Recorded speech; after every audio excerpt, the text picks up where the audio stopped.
Gravada. Cuidado, Importante estar no vídeo. cuidado com o que vai ser dito. Pode ser uma prova. Deixa eu só compartilhar aqui. É tanto aplicativo, eu me perco nos aplicativos. O Zoom é de um jeito, o Meet é do outro, o do Google é de outro.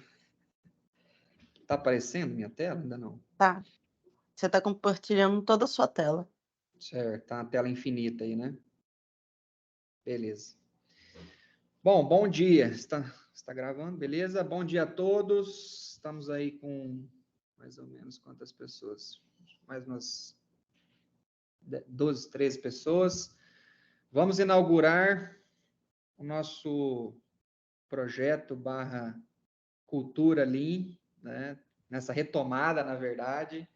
Fizemos o kickoff, então, semana passada, e a ideia hoje é fazer o primeiro módulo, o módulo de Lean Thinking, né? Que é a mentalidade enxuta, pensando o Lean como cultura, como mindset, não somente como ferramenta. Muitos de vocês estavam no kickoff, acredito que todos, talvez a maioria aqui estava no kickoff, a gente falou um pouquinho sobre isso lá, falou um pouco sobre definição, o que a gente quer com esse projeto, teve a fala da Roberta, né, todo o patrocínio, e hoje é bom que todos estejam aqui, ou pelo menos que o máximo de pessoas estejam aqui, para a gente contextualizar o conceito, saber o que é isso, de onde veio, para onde vai, como podemos utilizar, porque os demais módulos, né, desse programa aí de mentoria, ele tende a ser um pouco mais técnico, mais ferramental, e aí vai ser mais com o time que vai estar a fundo aí, né? A equipe que vai estar mais executando os projetos de Lean ao longo do tempo. E quando a gente sentir necessidade de reunir todo mundo, a gente reúne todo mundo novamente para fazer esses alinhamentos, porque é sempre bom ter todos os gestores também sabendo o que está acontecendo e tendo os conceitos internalizados, né? O bom desse treinamento aqui é que a gente aproveita para nivelar conhecimento, para a gente tirar dúvidas, para entender um pouco mais a fundo o Lean. Eu falei um pouco lá no kickoff, mas ainda superficial, né? A ideia hoje é entender mesmo como se utiliza isso, como que é essa cultura, de onde ela veio, como é que isso pode ser aplicado aqui no meu ambiente de trabalho, no meu dia a dia, como é que isso vai se encaixar no todo, na estratégia do grupo. Então, bom dia para aprender, anotar, né? Sugiro que todos aí anotem, peguem um caderninho ou digitem, né? Até ou para tirar dúvida depois, ou para realmente que teve um insight ali, que é refletir sobre aquilo, que é já implementar alguma coisa. E pode até já chamar a Luísa, chama o pessoal da qualidade, chama o pessoal que está envolvido com melhoria, e fala, opa, eu tive uma ideia aqui, e o que você acha de a gente implementar, né? Já me ajuda aqui, já puxa para uma ideia legal que teve no insight durante o treinamento, tá bom? Podemos interromper, tá? A qualquer momento, não precisa esperar o fim do treinamento ou esperar o intervalo, pode falar, opa, tive uma dúvida aqui ou tive um insight aqui, deixa eu abrir o microfone e falar, tá bom?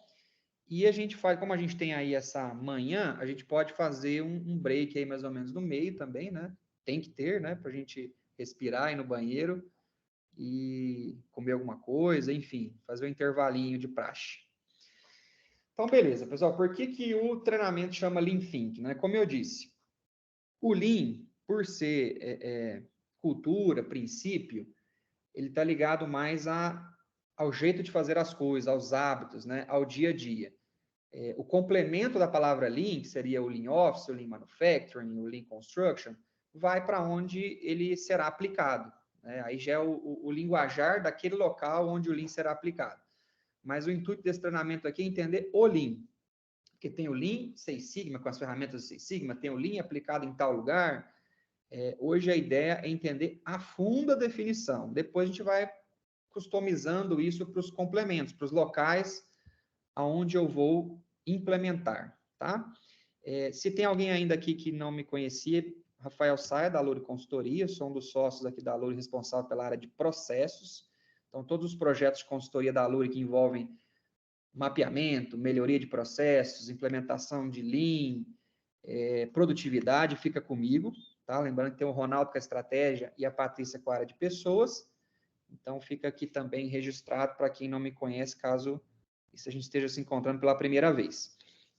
O que a gente tem aí de agenda, né? O que a gente tem aí de contextualização? Primeiro, o problema, ou seja, o porquê estamos aqui, resgatar algumas necessidades, alguns gaps que existem, que fazem com que o Lean seja interessante, que eu possa implementar o Lean, né? O porquê disso. Depois, um pouquinho de contextualização histórica, para a gente entender quais eram os sistemas produtivos que existiam antes e como é que foi surgir o Lean no contexto histórico. É legal entender isso, mesmo que seja uma parte breve histórica, mas é legal entender porque o mundo da gestão foi se modificando ao longo do tempo e, de acordo com o local, as necessidades da época, foram surgindo sistemas produtivos, e aí é bom entender de onde surgiu para você entender como é que isso se aplica no seu dia a dia. Pô, essa dificuldade aqui que esse pessoal da indústria teve lá na década de 60, eu tenho aqui também hoje, eu tenho essa dificuldade, então faz sentido para o meu ambiente de trabalho. Por isso que é bom entender de onde veio e por que outros sistemas produtivos também não encaixaram bem, não deram tão certo, né? Aí a gente entra a fundo na mentalidade enxuta, ou seja, definição, conceito, os 7 desperdícios, né, que são os desperdícios clássicos que a gente busca eliminar com o Lean, falar de ferramenta, pincelar as ferramentas, né, porque, como eu disse, cada ferramenta dessa é mais um treinamento do módulo, é mais um treinamento de mentoria, então dá para a gente aplicar, fazer dinâmica em cima daquela ferramenta, mas é bom já conhecer, saber que elas existem, né? A gente dá uma pincelada hoje. E um pouquinho de cases também, né? De prática, de entender o início, meio e fim disso, né? Como é que seria um projeto de linha ali com início, meio e fim, um case, que tipo de resultado isso aí pode dar, e a gente traz isso também para a empresa, para o dia a dia, e aproveita para tirar dúvidas. Ok? Alguém abriu o microfone, vai falar alguma coisa ou não? Uhum. Deu para escutar um microfone aberto, mas beleza. É Bom, de alguém que acabou de entrar. tá, beleza. O que é legal entender num ciclo de gestão das operações de qualquer empresa, o que acontece no dia a dia, na rotina, que me faz ter a necessidade de um projeto de melhoria de processo. Até antes de falar de produção enxuta, antes de falar de Lean. Falando, na verdade, assim, de qualquer ferramenta da qualidade que eu possa aplicar. Como é que geralmente é a rotina de um ciclo de operações de uma empresa que está com a gestão ali minimamente estruturada? Em que momento surge isso? Né? Vamos contextualizar. Primeira coisa, a empresa tem indicadores e ela está na rotina do dia a dia. Né? Vocês já passaram por planejamento estratégico várias vezes, tem indicadores, tem medições, né? Que cada vez mais vão sendo aprimorados, a gente vai passando por revisões, mas tem indicador. E até uma empresa que não tem nada de indicador, ou um setor que ainda não tem número, você vai pegando algumas evidências. Às vezes você não tem um número, mas você tem fatos, você vai lá e vê o problema acontecendo, a queixa chega até você, enfim, de alguma forma você monitora isso, mas o ideal é que seja de uma forma racional, quantitativa, numérica, né? E aí, ao longo do tempo, eu vou encontrando problemas, ou anomalias, ou não bati a meta, ou está piorando, está melhorando. Se eu tenho um indicador de vendas, por exemplo, eu estou sempre monitorando o nosso volume de vendas. Eu quero saber se está num nível legal, se está próximo da minha meta, se está subindo, se está caindo. É para isso que eu meço, para fazer o acompanhamento. A cobrança, a mesma coisa. O financeiro, a mesma coisa. O marketing, a mesma coisa. O RH, está todo mundo monitorando as suas operações. E quando alguma coisa ruim acontece, errada, ou nem, não necessariamente ruim, mas está fora da minha expectativa, que era a meta, é o que a gente chama aí de um gap, uma anomalia, ou uma necessidade, né? Ou seja, aqui eu tenho um problema, no sentido bom da palavra, alguma coisa para melhorar, né? Alguma oportunidade em cima das métricas que eu estou medindo, ou das coisas que eu estou observando, ou de queixas de clientes, ou de queixas internas. Pode ser até um NPS ou um INPS que foi aplicado internamente na empresa ali, e todo mundo apontou por um mesmo problema em comum. Tem uma queixa em comum entre os colaboradores aqui, opa, temos um gap, a gente não sabia que tinha. E a pesquisa de satisfação mostrou, o GPTW mostrou, o INPS mostrou. Então, nós temos aqui a conceituação de um problema.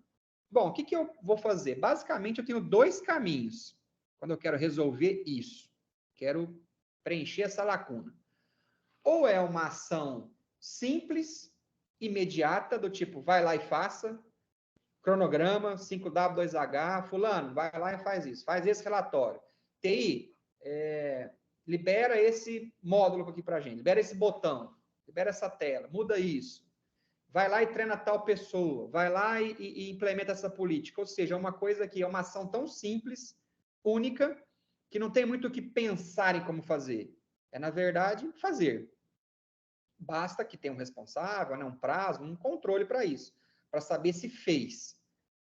Ação imediata. Se não for isso, se for uma coisa mais complexa, do tipo, peraí, eu não sei como resolver esse problema.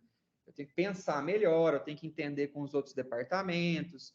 Isso aqui provavelmente vai gerar muitas ações, não é uma ação, são várias ações. Aí eu tenho um projeto de melhoria.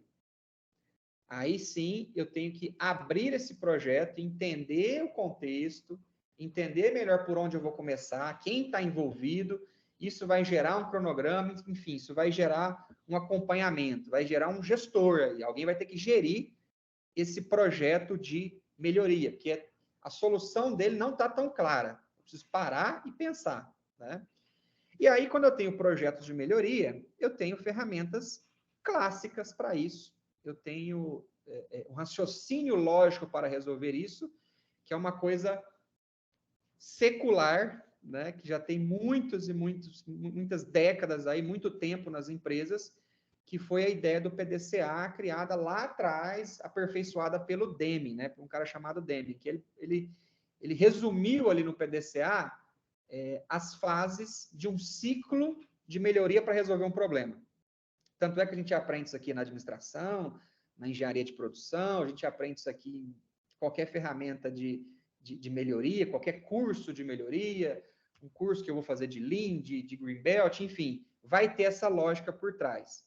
Porque todas as vezes que a gente tenta burlar esse ciclo e por outros caminhos, do tipo, não, eu já tenho a solução aqui já vamos tentar isso aqui, ou eu vi isso aqui em tal lugar, vamos fazer. As chances de ter retrabalho ou dar errado são altas, porque eu não segui um ciclo científico. Isso aqui é pura ciência mesmo. É a ciência de como resolver um problema. Né? Primeiro eu defino o que eu quero, depois eu vou lá, faço, checo, analiso, volto de novo, monitoro, enfim, eu tenho todo um ciclo de raciocínio para entender o problema, diagnosticar, agir e monitorar e controlar. Isso serve para qualquer problema. Se a gente observar isso aí no nosso dia a dia, na nossa vida, a gente acaba que para resolver problemas na vida, você meio que intuitivamente você acaba fazendo isso. Ah, eu tenho um problema, eu tenho um pepino para resolver em casa, no trabalho, eu tenho um problema na igreja. Bom, peraí, deixa eu entender melhor, deixa eu entender as causas, deixa eu entender por que isso aconteceu, deixa eu pensar no que aliviaria isso, o que eu poderia fazer agora, o que é uma próxima ação que mataria esse problema, e como é que eu vou monitorar isso aqui depois, para ver se está indo bem ou não. Enfim, é intuitivo, isso se tornou científico, né? Montou-se aí uma metodologia para pensar melhoria, e aí a gente chegou no PDCA, que dá origem também ao DMAIC, depois vamos falar um pouquinho mais do DMAIC, mas resumidamente o DMAIC é uma metodologia de gestão de melhoria de processos do Six Sigma, que tem como base, como pano de fundo, o PDCA. E aí aparecem todas as ferramentas, ou aqui ilustradas, né, algumas delas, as ferramentas de melhoria, ferramentas de qualidade. Por exemplo, na fase de diagnóstico, por exemplo, eu tenho ferramentas como Ishikawa, né, o diagrama de espinha de peixe, a ARA, que é a árvore da realidade atual, 5 porquês, enfim, eu tenho ferramentas que me ajudam a definir o problema, a entender melhor. Aí eu tenho ferramentas de mapeamento, mapa de fluxo de valor, Makigami, BPMN, um monte de coisa. Aí tem ferramentas de análise, que me ajudam a entender mais a fundo a causa raiz para pensar em solução. Aí tem Ishikawa, matriz Gucci, matriz de Eisenhower, importância e urgência, esforço e impacto. Aí tem ferramentas específicas para implementar. Beleza, eu tenho um plano de ação aqui, eu tenho uma ideia já, mas como é que eu implemento? Tem um A3 para gerenciar isso, tem um Scrum, tem um cronograma no formato de 5W2H, e eu tenho ferramentas que me ajudam também a controlar. a medir isso, a monitorar, a checar para ver se está no nível que eu quero. Né? Aí entram outras ferramentas aí, algumas que já entraram em outras fases, como o Scrum, 5W2H, aí tem auditoria, tem o Gemba, né? Que é ir até onde as coisas acontecem, cadeia de ajuda, enfim, aí aparecem ferramentas, tem algumas que nem estão aqui, ferramentas de detecção de falhas, né? FEMEA, aí tem uma porrada, né? De ferramentas na qualidade. Mas essa é a lógica. Pensando numa empresa que está com uma gestão madura, num certo nível de cruzeiro, digamos assim, eu já tenho indicadores, estou medindo, mas eu não estou parado, estou querendo sempre melhorar, por isso que eu traço metas, por isso que eu faço planejamento estratégico, por isso que eu tenho uma visão. Em que momento eu defino que deveria ter um projeto aqui? O jeito mais científico correto é através do monitoramento dos indicadores que vieram de um planejamento estratégico. Esses indicadores também não surgiram do nada, né? Não apareceram indicador aqui, porque é legal, porque o mercado mede isso. O certo é, esse indicador é importante, que ele se encaixa aqui na diretriz desse departamento, que se encaixa na meta do grupo, que se encaixa na visão, que tem a ver com a missão. Então, isso funcionando, toda vez que eu tenho um problema, uma meta não batida, um desempenho que está caindo, uma anomalia, me dispara a necessidade de um projeto, que é onde eu vou abrir um projeto de melhoria, e aí passa por toda essa metodologia, né? O Lean, que a gente já vai ver aqui agora, ele meio que está abarcando tudo isso, porque ele vai me ajudar no raciocínio para enxergar esses problemas, para resolver os problemas. Agora, a metodologia, né, mais racional, passo a passo, vem desse modelo científico aí do PDCA. Beleza? Tranquilo até aqui? Aí, tem os problemas clássicos de operações. Vou passar um pouquinho mais rápido, porque eu mostrei exatamente esse slide lá na semana passada. Tem pessoas aqui que não estavam na semana passada? Me confirma aí, Luísa. Só para eu saber. Tem. Tem, né? Tem algumas pessoas que não estavam no treinamento, na abertura do projeto. No kickoff, né? Não, ótimo, porque aí se fosse exatamente as mesmas pessoas, eu já direcionava mais. Mas é bom a gente repassar isso aqui, porque são problemas clássicos que a gente combate com a melhoria de processo, com a mentalidade Lean, né? O que nós falamos? Despadronização, né? Cada um faz de um jeito, o processo que era para estar padronizado, para ter eficiência, que é o melhor jeito de fazer, está cada um fazendo de um jeito, um processo de pagamento, um processo de cobrança, um processo de atendimento ao cliente, um processo de fabricação, de chão de obra, enfim, se eu não tenho padrão, não tenho eficiência, ou se eu tenho muitos padrões, eu não tenho nenhum, né? A questão da documentação, né? Pensando em auditoria, pensando em certificação, pensando em colocar um colaborador mais rápido para dentro, treinar, se eu não documento, eu tenho tudo isso muito na cabeça das pessoas, e aí a gente tende a perder conhecimento. Ou seja, aquele cara era bom, sabia tudo, saiu. Aí dá aquela sensação de que a empresa perdeu o conhecimento. Por quê? Porque não estava registrado, né? Não tinha uma boa documentação, não tinha um manual, não estava escrito, isso não estava gravado, e eu perdi conhecimento com a pessoa. Isso não pode acontecer, né? A gente ficar refém de conhecimento que às vezes está muito na cabecinha do fulano ali. Produtividade. A gente poderia estar fazendo mais com a mesma estrutura? Lembre-se, né? Quem assistiu o treinamento de produtividade lembra disso. Produção é diferente de produtividade. Produção é quantos documentos eu emiti, quantas vendas eu fiz, quantas pessoas tem ali, quantos empreendimentos eu lancei, mas espera aí, a que custo? Com quantas pessoas? Com que tempo? Com quanto de insumo? Aí sim eu chego em produtividade. Ver só a linha de cima, né? Só a entrega, não necessariamente mostra que eu fui produtivo. E esse é um indicador que a gente tem que estar sempre pensando para a empresa e para o nosso setor. Espera aí, nós entregamos tanto com quanto de recurso, em quanto tempo, com quanto de grana. Então, essa relação entrada e saída é o que me traz produtividade. Se eu tenho sensação de baixa produtividade, opa, preciso olhar para as minhas operações, para os meus processos.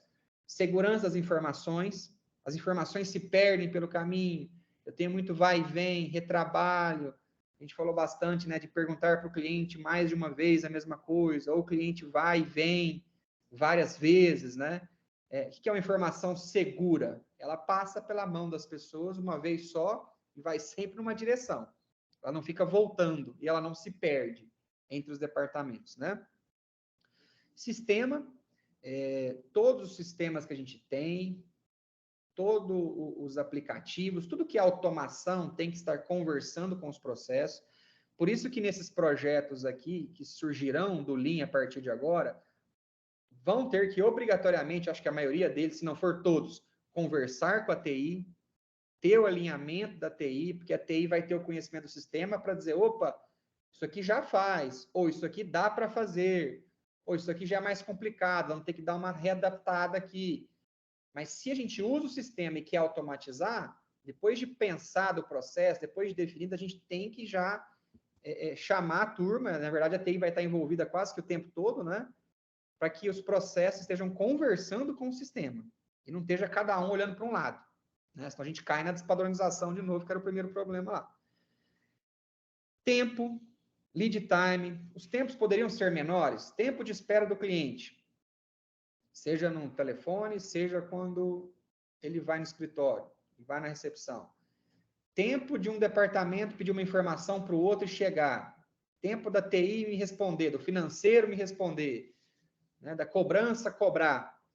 Se eu tenho menos problemas, menos desperdícios, menos coisas que não deveriam estar acontecendo, isso tende a ser menor. Então, eu tenho redução de lead time, sem acelerar. Isso a gente vai ver bastante aqui. Não é correr. Não é dar chicotada na galera e falar, trabalha mais rápido. Para a gente entregar mais rápido, vocês têm que acelerar, vocês têm que trabalhar mais rápido. Não é essa a ideia do Lean, né? Já adianto aqui. É justamente o contrário. Eu não vou nem pedir para a galera correr. Na verdade, a gente vai fazer eliminação de algumas coisas para liberar tempo. Não ter a visão do todo, visão muito departamentalizada, né? Eu quero uma visão mais processo, entre departamentos. Eu quero olhar para a comunicação entre eles. Por isso que os mapeamentos têm muito comunicação entre departamentos diferentes, né? Porque às vezes dentro do departamento está tudo indo muito bem, está fluindo até. Mas quando sai dali a informação, começa a pipocar. Ou ela chega quadrada.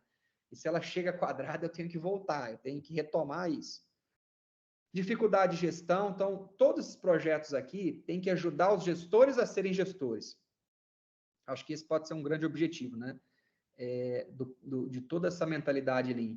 Trazer ferramentas para o gestor que ajude o gestor a ser gestor, a ter mais tempo para gerenciar, a ter mais tempo para planejar, para acompanhar os seus indicadores. Para isso, precisa de um processo padronizado e enxuto. Senão, ele vai ficar correndo atrás do rabo ali, vai ficar com a cabeça enfiada na operação e não vai conseguir ser gestor, né?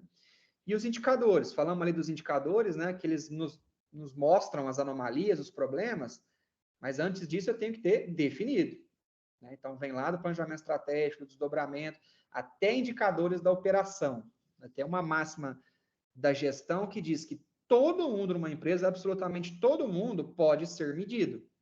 Eu consigo medir qualquer coisa, desde que eu pare, pense o que essa pessoa entrega, como é que isso pode se tornar quantitativo, como é que eu posso colocar uma meta para ela. Eu posso pegar o time da limpeza ali e traçar um indicador para elas. E traçar uma meta. Recepção, CEO da empresa, os diretores, os gerentes, a TI, o RH, tudo que possa parecer ser abstrato demais para medir, se você parar um pouco, definir a missão daquele setor, descrever o que tem que entregar e depois pensar em como isso pode virar um número, você já está chegando no indicador, né? Que é a ideia de todo mundo ser medido. Até pensando num futuro aí de todo mundo ser bonificado por meritocracia, vai precisar disso, né? Como é que eu vou bonificar a empresa em termos de meritocracia se eu não tenho um indicador bem definido para aquele setor, para aquela pessoa? Para não chegar no final e falar, foi bom, foi ruim, eu acho que seu trabalho está legal. Fica muito abstrato, né? Fica muito em aberto. Então, eu preciso de um número que mostre realmente você está desempenhando, realmente você bateu a meta ou não. Beleza, pessoal? Alguém acrescentaria mais algum problema aqui, além desses grandes problemas?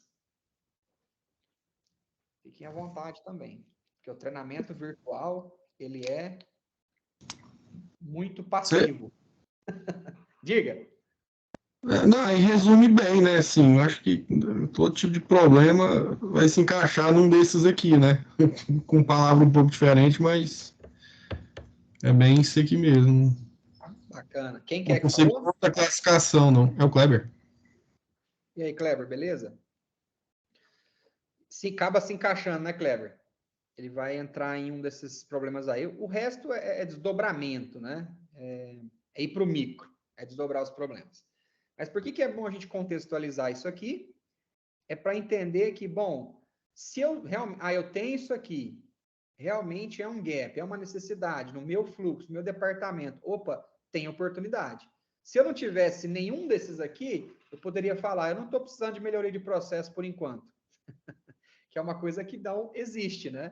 Se você for nas empresas de gestão mais madura do mundo, elas não vão ter tantos problemas, elas vão estar em outro nível, beleza, mas sempre tem algum ponto ali que ainda está pegando, sempre tem um desperdício que ainda acontece. Essa é a ideia da melhoria contínua, né? Por isso que lá na Toyota, em empresas que têm a mentalidade da melhoria contínua muito forte até hoje, eles estão sempre com a meta de, peraí, como é que hoje esse processo pode ser um pouquinho melhor do que era ontem?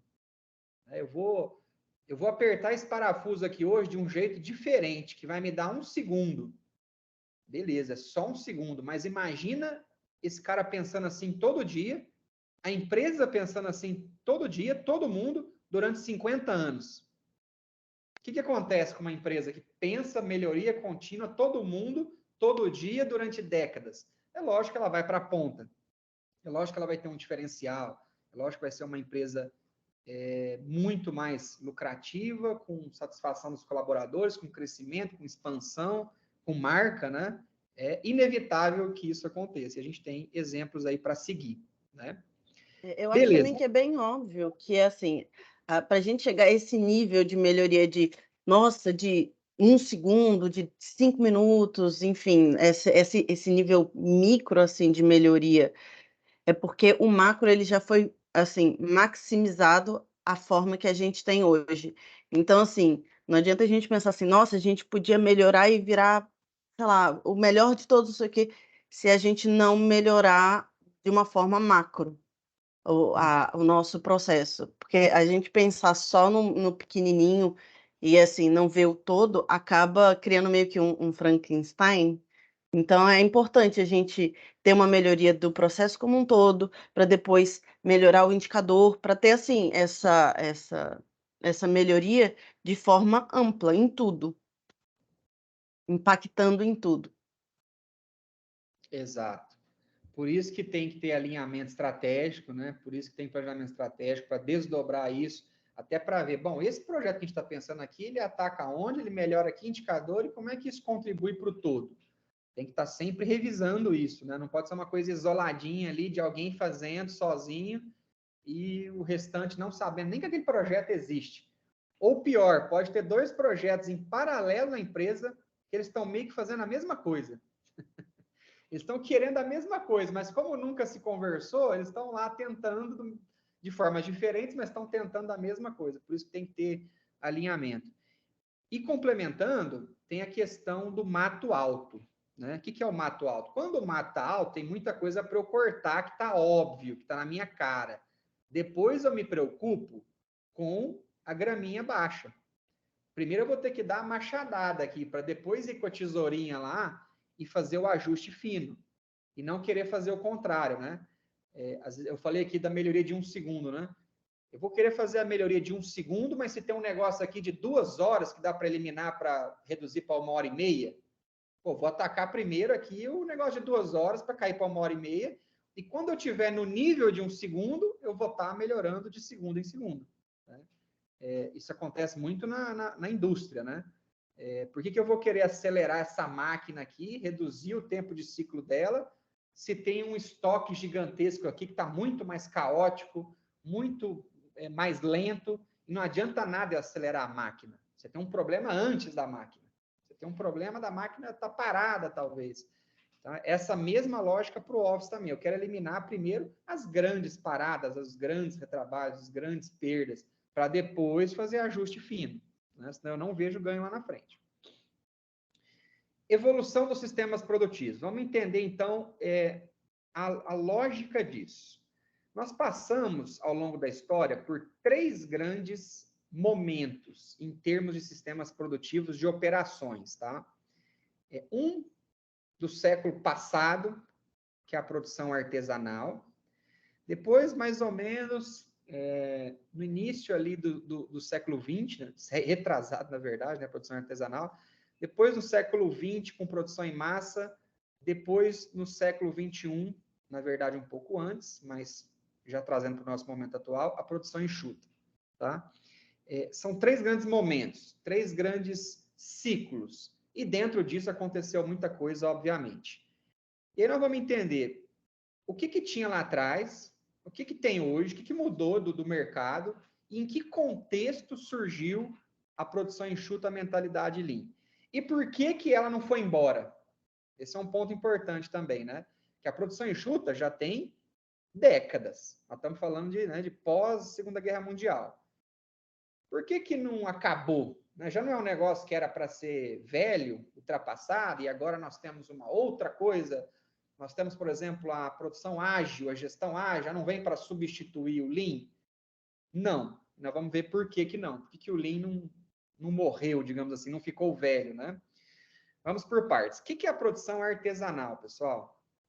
Isso aqui lá atrás, a gente nem acredito que aqui, talvez os nossos avós viveram bem essa época, né? Que era ou até antes disso, que era uma produção 100% artesanal, ou seja, eu vou fazer o seu produto do zero, do jeitinho que você quer. O cliente interferia 100% nas características do produto, como, por exemplo, eu vou comprar um sapato. Aí eu ia lá no cara que fazia o sapato, na oficina dele, e pedia o jeito que eu quero o sapato. O tamanho, a cor, o couro, o tipo da borracha. E ele, o sapateiro lá, o artesão, fazia todas as etapas do processo. Não tinha linha, não tinha daqui, vai para lá, passa para a mão de outro, esse cara é especialista nisso, esse é especialista naquilo. Não, ele dominava tudo.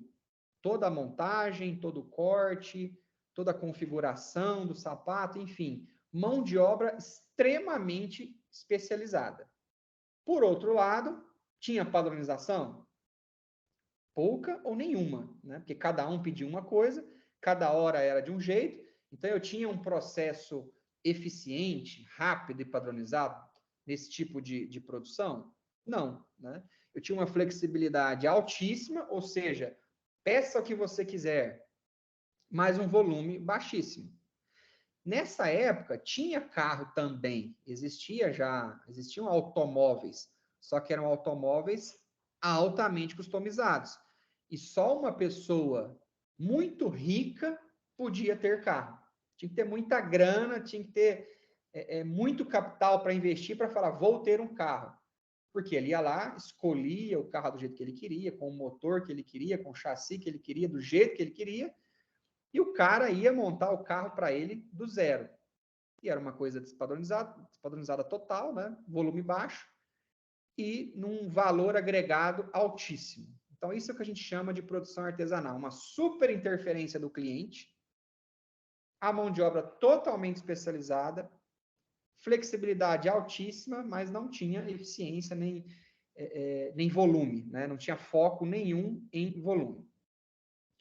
Quando a gente vai para a produção em massa, então nós estamos falando aqui já do início do século XX, mais ou menos, basicamente tem 2 pessoas que se destacaram aí. Uma no lado mais acadêmico, uma no lado mais empresarial, mais de business, de negócio, né?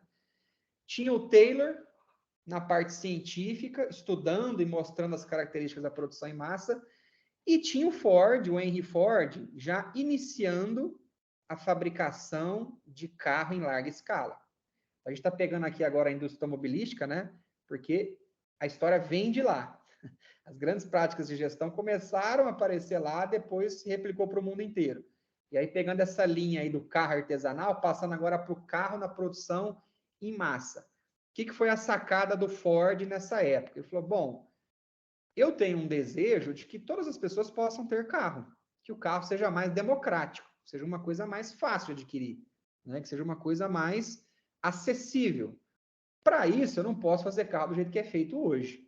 Eu tenho que padronizar, os carros vão ter que ser todos iguaizinhos, um igualzinho ao outro, exatamente igual.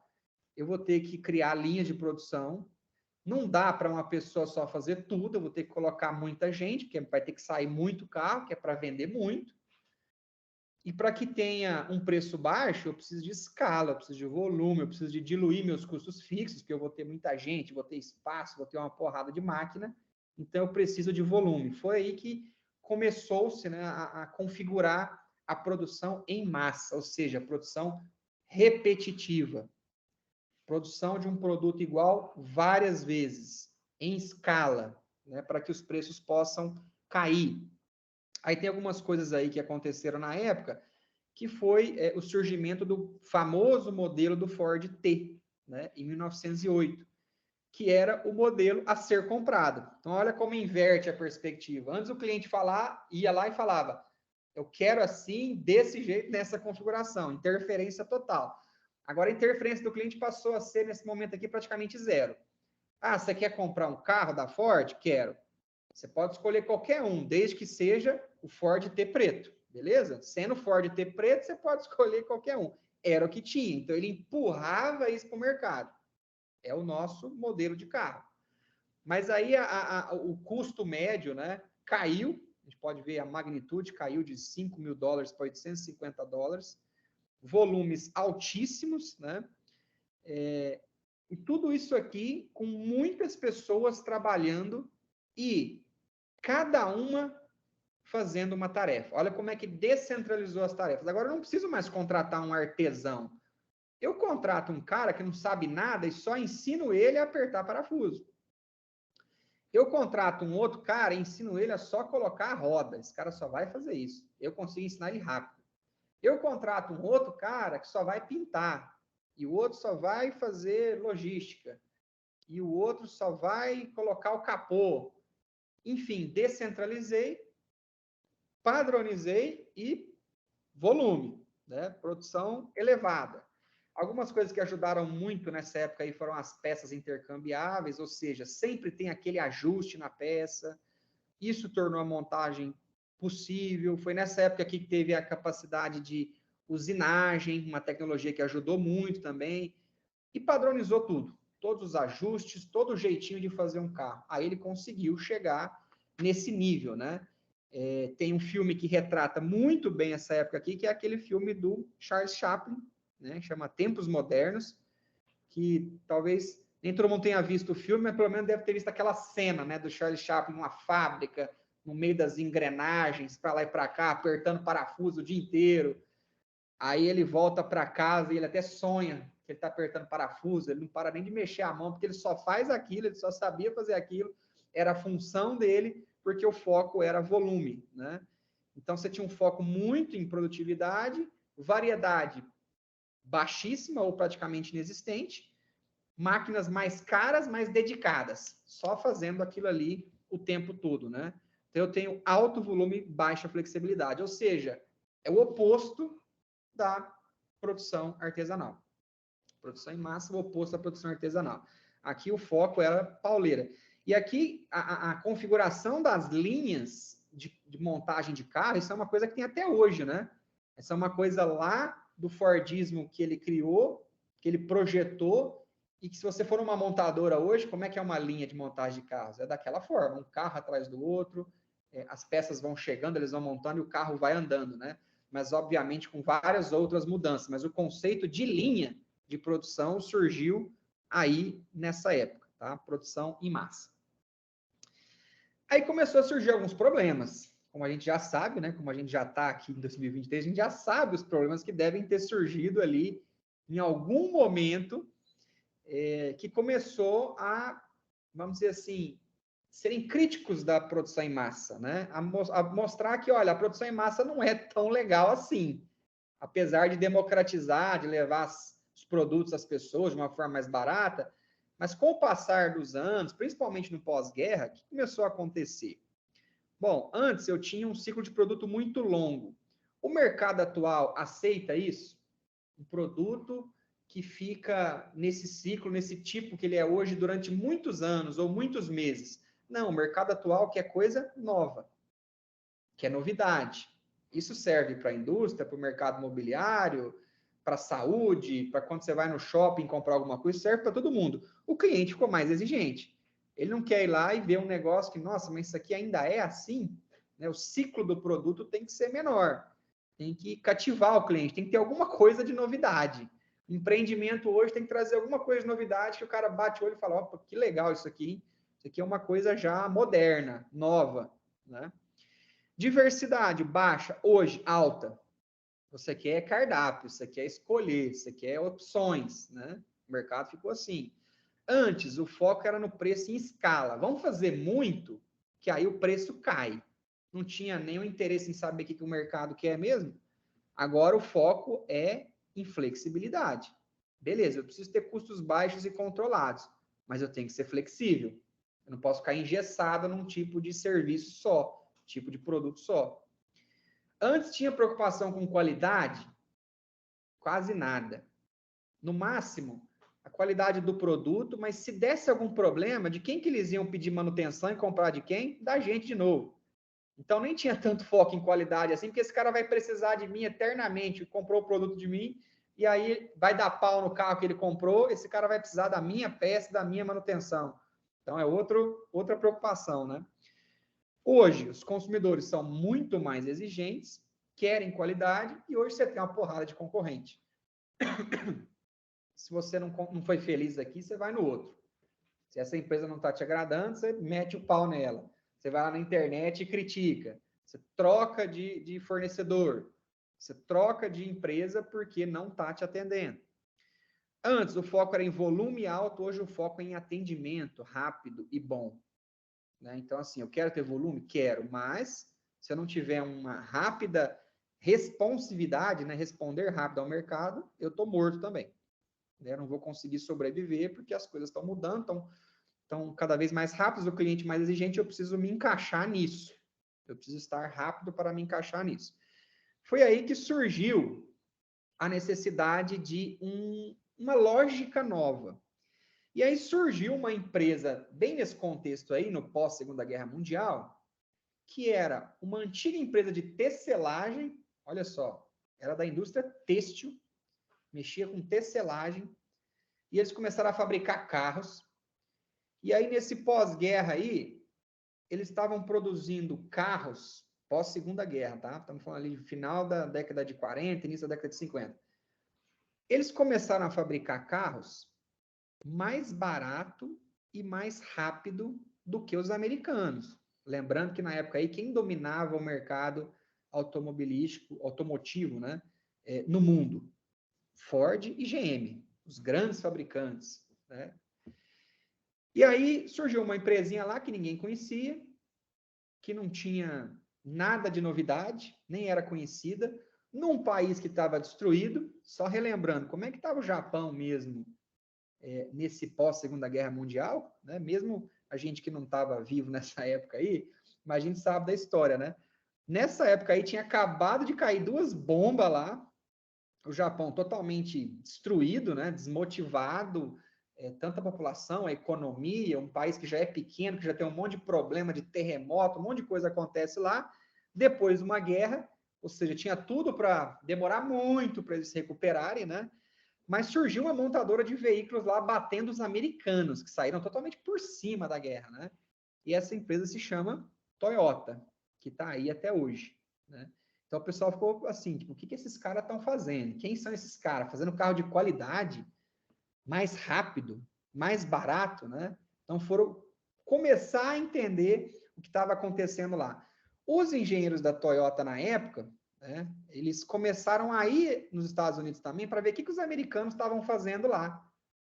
Entender também como é que é a GM, como é que é a Ford. E a conclusão que eles chegaram foi o seguinte, olha, lá no Japão não dá para fazer assim. A gente não pode se dar o luxo de ter tanto espaço igual os americanos têm aqui, de ter tanta gente para trabalhar, mão de obra mais escassa lá. tanto estoque, a gente não tem tanta grana assim para fazer tanto estoque.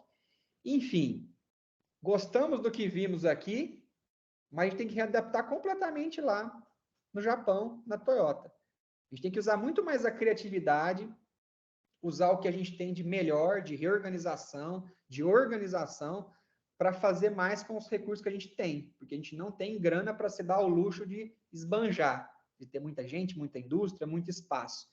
Então, começou a moldar aí essa mentalidade do sistema Toyota de produção.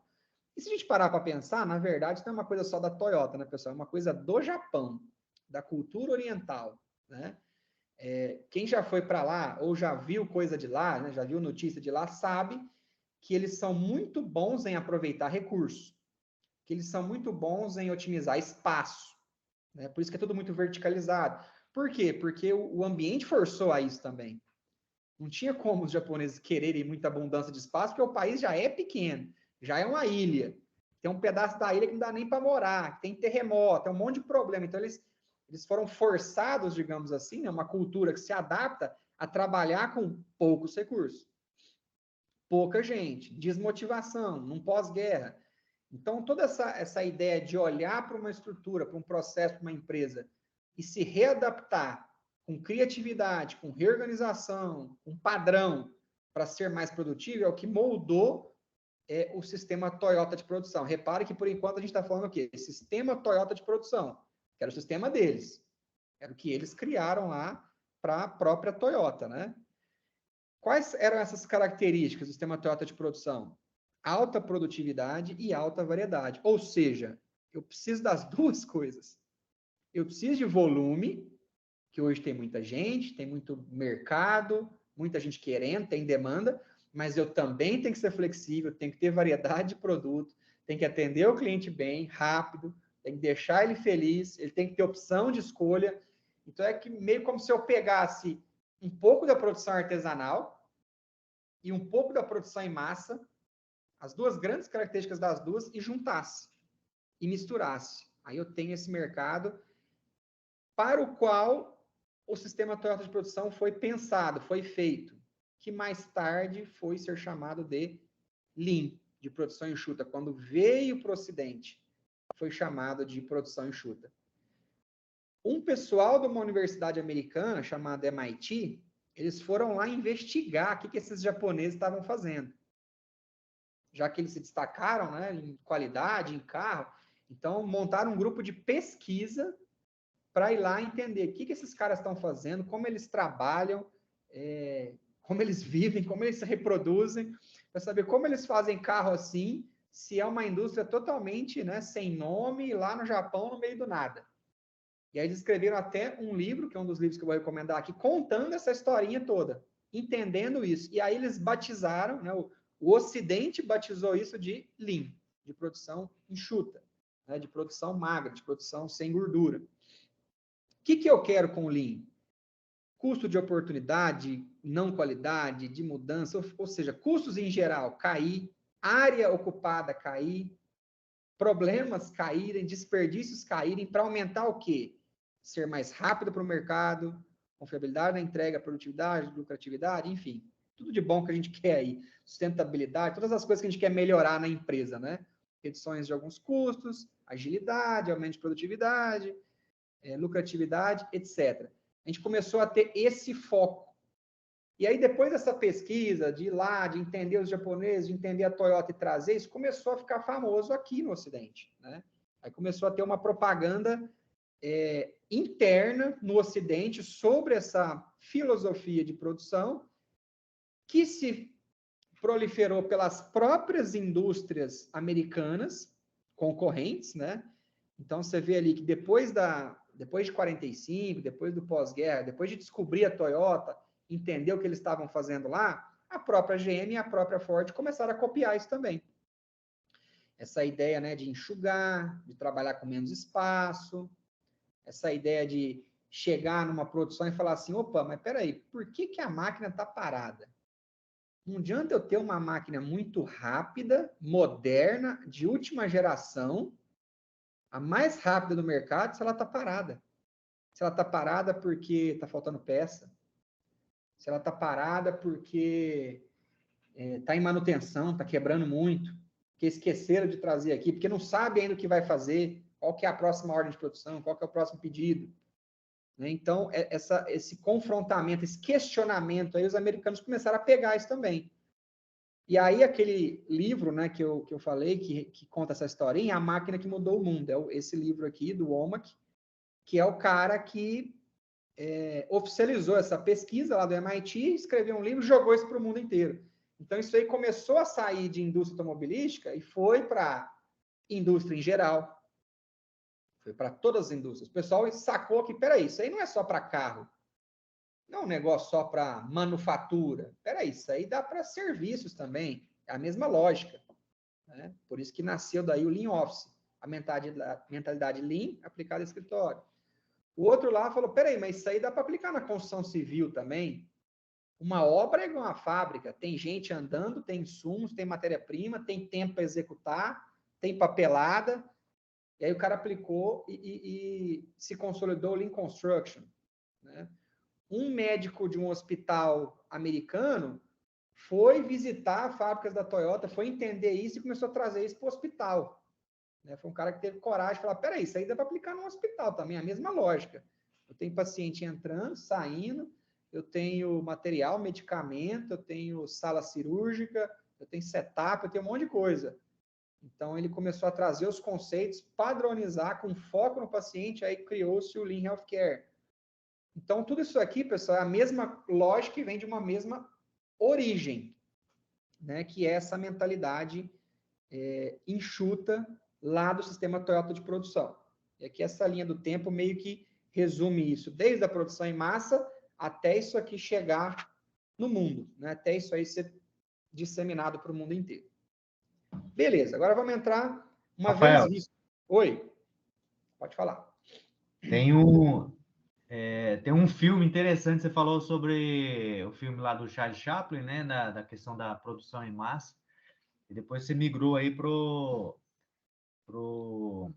Enxuta. a produção enxuta. E tem um filme interessante que ele fala, ele é uma comédia, mas ele contextualiza muito bem essa união entre americanos e japoneses nesse processo de produção. Depois eu até aconselho o pessoal a dar uma assistida nele. É antigão, é de 86, chama Kung Ho, é do Michael Keaton. Aí ele fala um pouquinho dessa metodologia de produção americana ligada ao processo produtivo dos japoneses. Depois vocês assistem. E é muito disso que você falou aí. Tem todo um sistema de produção em massa dos americanos, que eles é muito disso, né? De atender mercado, volume, tudo, e o japonês mais aquela questão de qualidade, né, de entrega no prazo, e não deixar, vamos dizer, pecar na qualidade, um negócio extremamente bem feito. Então, esse filme ele é bem interessante e fala muito de conflito, né, de conceito, e eu acho legal assistir para pegar um pouquinho de tudo isso que você comentou aí. Show de bola. Coloca depois no chat, porque eu fiquei curioso também nesse filme. Deve ser bom. Ele é bem legal. Coloco sim. Esse não assisti, não. E aí você falou de filme, eu lembrei de um outro, já pensando na produção enxuta, que ilustra muito bem a lógica Lean, que é aquele do McDonald's. O filme lá acho que é Fome de Poder, que chama, né? Que conta a história lá do McDonald's, como é que o McDonald's foi concebido, o cara lá que pegou a lanchonete que já existia, o tipo de lanchonete que tinha na época, né, e conceitualizou aquilo, pensou o layout, e os irmãos, na verdade, né, depois o cara vai lá, pega a ideia deles, tem toda a polêmica lá do McDonald's, né, mas se você parar para pensar, o fast food, o McDonald's é um sistema Lean perfeito, ou próximo disso, né, por quê? Tem tudo sempre muito bem abastecido, perto, padronizado. A comunicação entre o pedido do caixa e a produção é muito rápida, eficiente. É tudo apertadinho, porque é para andar pouco mesmo. E como a gente vai ver aqui, a movimentação é um problema. Tudo tem tempo. Se bater um tempo ali, aquela batata frita já passou de alguns minutos, ela é jogada fora. Essa batata frita aqui já não não serve mais, porque ela já esfriou, já perdeu a qualidade, eles já tiram. O formato de célula, né? O formato de montagem, que os lanches são diferentes, mas no fundo os ingredientes são os mesmos, eu só monto diferente, é só um sistema de montagem de lanche diferente, troca o molho, troca o hambúrguer, troca o pão. Então é bem bacana ele pensando nisso. É outro filme que eu recomendo também, é o Fome de Poder lá do McDonald's. Beleza? Vamos entrar a fundo, então. Eu acho bacana ver isso aí, que é o que é interessante quando você aprende essas metodologias tudo, né? Porque nem sempre dá para você pegar e fazer um copia e cola, né? Uhum. É bem interessante essa visão da Toyota, que eles foram lá, olhou, opa, não, a gente tem que mudar, mas não dá para a gente aplicar do jeito que eles estão fazendo aqui. Eles foram lá, melhorou, assim, e hoje a gente vê na liderança nas empresas japonesas, quer dizer, o método deles funcionou melhor do que o do pessoal hoje, né? Que continua, a evolução deles foi melhor, né? E depois o pessoal viu e também viu, opa, dá, mas não dá, vamos adaptar, né? Cada cultura também tem a sua. Então tem muito isso, né? Não dá para, às vezes, você pegar e fazer um copia e cola, mas você pega aquilo que realmente vai adequar melhor no seu projeto, no seu ambiente, né? Isso aí é uma das sacadas legais aí. Exatamente, até porque as empresas são diferentes, os mercados são diferentes das empresas, né? Você pega aí uma indústria para uma empresa de serviços. Segmento imobiliário, você pula para a saúde. Já começa aí, são mercados diferentes. As culturas são diferentes. Mesmo que eu pegue duas empresas do mesmo mercado, mas peraí, tem culturas diferentes, elas estão em níveis de gestão diferentes, as pessoas são diferentes. Então, no fundo, tem uma customização. Tem um jeitinho ali de implementar, que você vai ter que respeitar a cultura daquela empresa, né? Mas o princípio original é o mesmo. O princípio, né, de pensar Lean, como a gente vai ver aqui agora, né, de procurar por desperdício, ele é a raiz de tudo, ele serve para qualquer lugar. Serve para fazer dentro de casa, na organização da sua casa. Tá lá o mesmo princípio. Agora, o jeito que eu vou abordar, o jeito que eu vou fazer, a velocidade que eu vou implementar é diferente. Porque se eu tentar dar realmente o Ctrl+C, Ctrl+V, é dar murro em ponta de faca.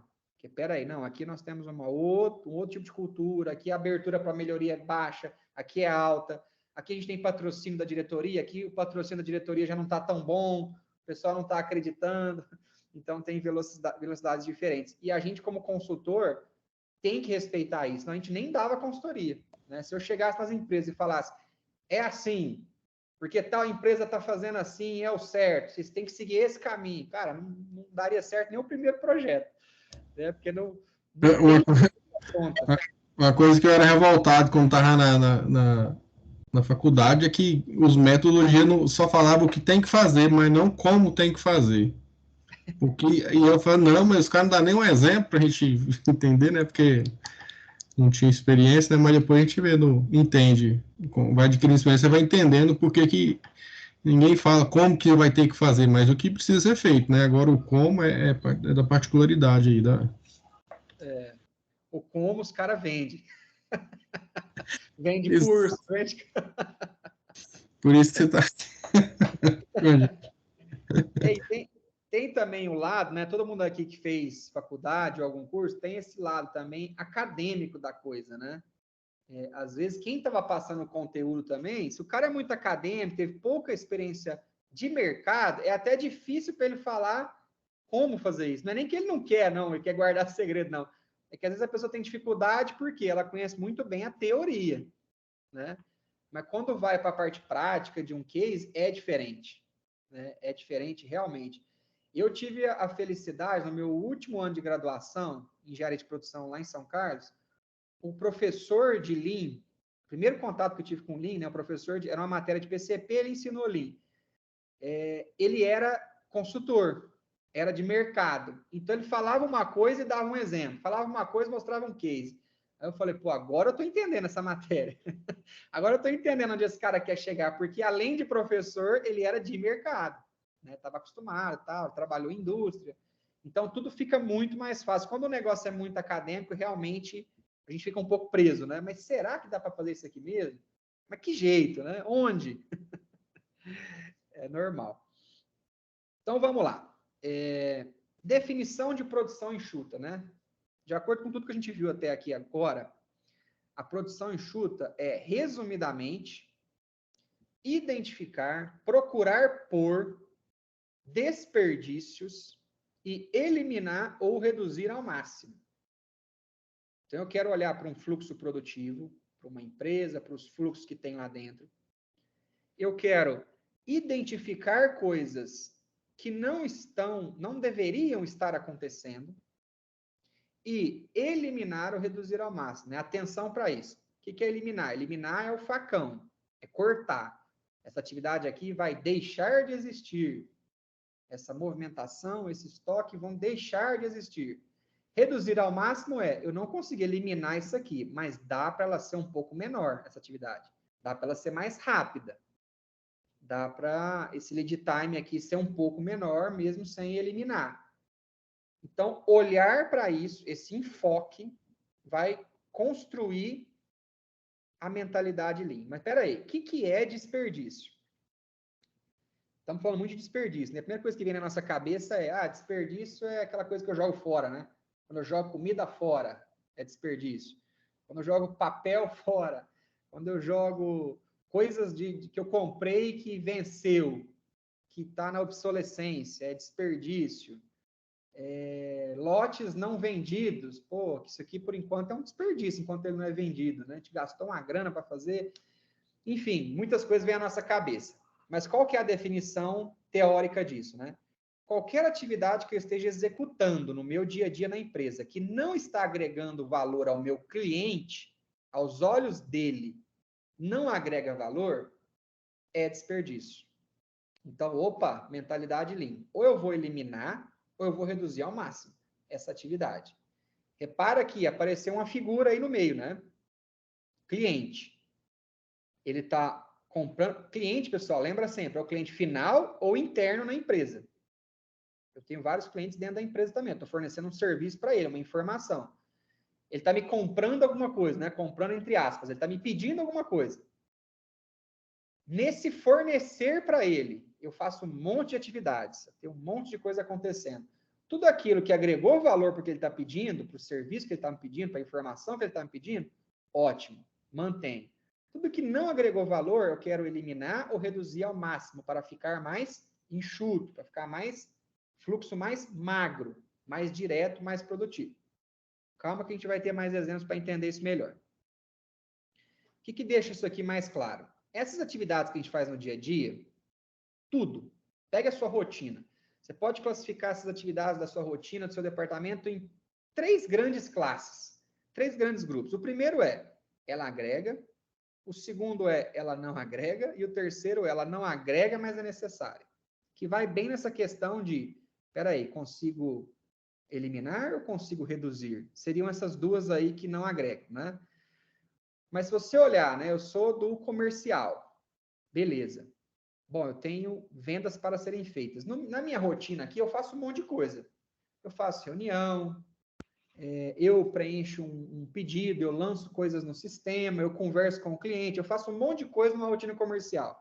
Aí eu separo isso e analiso. Agrega valor para o cliente final? Isso aqui é importante? Fez evoluir a venda? Ou não? Isso aqui é coisa interna, é coisa burocrática, é coisa que a gente faz aqui porque tem que fazer, porque tem que registrar, tem que emitir relatório. Beleza, não agrega. Tá bom. Mas do que não agrega, poderia ser mais rápido, dá para eliminar. A gente vai começar a ter esse conceito agora. Esse conceito de, primeiro, separa o que agrega e o que não agrega, aos olhos do meu cliente, e depois eu vou olhar a fundo das que não agregam. Vamos lá. Olha essa pesquisa que pega, assim, várias empresas em vários segmentos e tira uma média, né? Que é um dado bem interessante. Eu, pelo menos, quando vi isso aqui pela primeira vez, eu fiquei bem chocado. Assim, eu falei, nossa, mas imaginava que era isso, né? De tudo que uma empresa faz, se somar o tempo de todo mundo trabalhando o mês inteiro ali, cada um na sua parte, né? Apenas cerca de 5% do tempo nós estamos realmente agregando valor. Você está realmente fazendo alguma coisa que o cliente está comprando isso, está contribuindo para o que ele quer. Todo o restante do tempo, de 90%, 95% do tempo, a gente está fazendo outras coisas. A gente está fazendo reunião, lançando coisas no sistema, acompanhando as coisas no Scope, no Fluig. A gente está movimentando, a gente está fazendo transportes, indo até algum local para resolver alguma coisa. A gente está no café, a gente está fazendo treinamento aqui, um monte de outra coisa. Aí dessas coisas que não agregam valor, né, não diretamente ao cliente, mas parte delas eu poderia eliminar, que aí por volta de 60%, essa parte vermelha aí. A parte amarela, esses 35 restantes, seriam aquelas que, peraí, não agrega, mas é necessário, não tem como eliminar isso aqui. Não existe tecnologia ainda que automatizou isso aqui, ela tem que acontecer, né? Então, ela é necessária, mas eu consigo dar uma enxugada nela. Se fizer isso, isso e isso, se automatizar, tá, eu consigo dar uma enxugada nela. Então, por que eu falei que é chocante, né? Porque, primeiro, até um certo ponto, dá até um desânimo, assim, né? Você fala, pô, mas tudo isso aqui que a gente está fazendo, a gente trabalha bastante, faz um monte de coisa. Esse tanto de gente aqui, para no final das contas, apertou, torceu, deu 5% de agregação de valor? Porém, essa é uma boa notícia. Essa é uma excelente notícia. Alguém se arrisca a dizer por quê que essa é uma excelente notícia? E o fato de só 5% do que a gente faz realmente agrega valor? Se alguém se arriscar aí, pode abrir o microfone. Que nós vamos ver isso agora no detalhe. E vai ficar até mais claro. Então, prestem bem atenção agora nessa lógica aqui, porque meio que explica a lógica Lean em uma definição, né? Toda a mentalidade Lean. Nós entendemos ali, então, que nós temos atividades que agregam e não agregam no nosso dia a dia. Beleza. O pedacinho pequeno verde é o que agrega, já vimos que ele é pequeno, e um pedação grande ali, 90%, 95%, não agrega, é a barra vermelha. Numa companhia típica, ou seja, numa empresa tradicional, que não pensa Lean, né? Nós não trabalhamos aqui com a filosofia Lean, eu tenho a filosofia tradicional, a lógica tradicional. O que as pessoas tendem a fazer? O que a gestão da empresa tende a fazer? Para ganhar tempo, para reduzir esse lead time, para reduzir esse tempo, eles vão lá no verdinho e falam, quero produzir mais rápido. Vamos reduzir o verdinho. Vamos reduzir quanto? Vamos reduzir o verdinho pela metade. Beleza? Beleza. Reduzindo o verdinho pela metade, eu tenho ali um certo ganho, que lá na ponta, né, no total, me deu aquele ganho equivalente. O que é o problema? Primeira coisa, o verdinho é pequeno. Metade de uma coisa pequena é pequena. Então, o ganho, no final das contas, não é tão significativo. Esse é um primeiro ponto. Segundo ponto, mexer no verdinho é caro. É caro. Mexer no verdinho, produzir mais rápido, mexer nas atividades que agregam valor, significa o quê? Investimento. Você vai precisar contratar mais gente, mais espaço, troca o sistema, vamos comprar um outro sistema agora, que custa milhões. Muda a tecnologia, né? Robotiza aqui, automatiza. Nós precisamos de mais espaço, nós precisamos de mais estoque, nós precisamos de uma outra máquina. No caso da indústria, é aqui que o cara compra a máquina nova, de milhões lá que ele compra, é pensando nisso aqui. Ele quer ganhar alguns segundos, ele quer ganhar alguns minutos, aí ele compra uma máquina caríssima. E no final das contas, o ganho foi pequeno. Por que o ganho é pequeno? Porque é um pedaço pequeno. Lembra da lógica do mato alto, mato baixo? É exatamente isso aqui. O que seria a mentalidade Lean? Tá? Aplicada a qualquer lugar. Uma empresa com a mentalidade Lean, ela vai focar no vermelho. É isso aqui que foi a sacada dos japoneses lá atrás. Lá no pós-guerra, lá no sistema Toyota de produção. Foi isso aqui que eles sacaram antes de todo mundo no mundo. Eles falaram assim, peraí, eu não quero que a máquina produza mais rápido, não quero correria, não vou chicotear os funcionários. Não é essa a ideia. Eu vou olhar para a barra vermelha, que é aquilo que não deveria estar acontecendo, e eliminar ou reduzir ao máximo. Por quê? Reduzir metade da barra vermelha é reduzir um pedaço grande. Porque a barra vermelha é grande, é os 90%, 80% que seja, é muita coisa. Então, reduzir metade de uma coisa grande vai ser um pedação grande, bem maior que o verdinho. E qual que é a boa notícia? Já é uma boa notícia saber desse grande tempo, mas tem uma notícia melhor ainda. Mexer no vermelho não exige grandes investimentos. Não é contratar mais gente, não é acelerar, não é deixar tudo mais robotizado, não é dar chicotada, não é mais espaço, vamos para um outro escritório, um outro galpão, vamos aumentar tudo, porque a gente vai ser mais... Muito pelo contrário. Eu quero melhorias que vão me dar tempo e não precisa de grandes investimentos. Que eu vou fazer o quê? Mudanças criativas, do tipo cortar alguns processos, mexer em layout, reduzir setup, né, tempos de troca, ser mais padronizado, ser mais enxuto, porque aí me dá um belo de um ganho e eu não precisei de mais gente, não precisei de mais espaço, não precisei de tecnologia nova. Por isso que a Toyota se tornou o que é hoje. Essa é a mentalidade lá atrás, né, estamos falando aí de sei lá, uns 70, 80 anos, que fez dela o que ela é hoje. Não é à toa que os japoneses são conhecidos pela qualidade dos automóveis, né? Vocês sabem disso, né? Já é meio que conhecido no mercado, né? O carro da Toyota não quebra, a mecânica é excelente. É muito difícil você ver um Corolla guinchado, quebrado, você quase não vai ver. Por quê? Eles tiveram essa prática, né, de foco, uma produção enxuta, foco no cliente, qualidade, que criou um sistema produtivo que produzem produtos bons, excelentes, enquanto o outro lá quebra fácil ou dura bem menos, né? Pode não ter a melhor estética, não são os carros mais bonitos do mercado, mas com certeza são os de melhor mecânica, são os de melhor durabilidade, eficiência, né? Os carros japoneses, e principalmente isso vem a Toyota foi a pioneira nisso, digamos assim, né?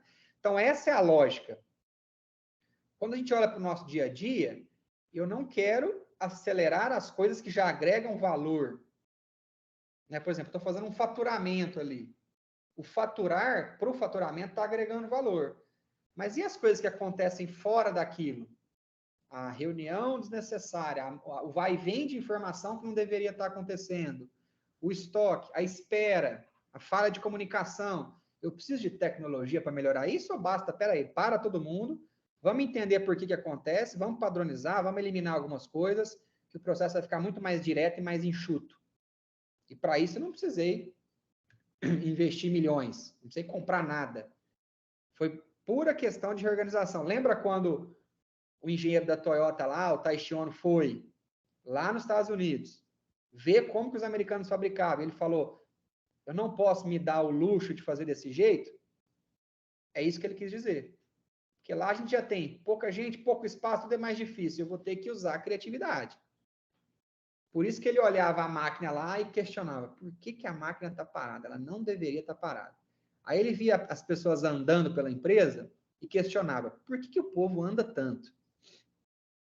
Por que está indo buscar o quê? Né? Para o cara no meio assim e falou, você está indo aonde? Por que você está andando? Eu estou indo buscar informação. Eu estou indo buscar peça. Eu estou indo falar com o cliente. E ele começava a questionar isso, porque aquilo ali não estava ajudando em nada, né?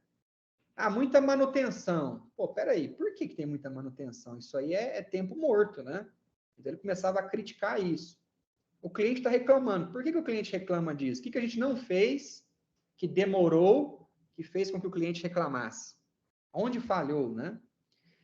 Então aqui tem essa grande lógica, né? Do focar na barra vermelha.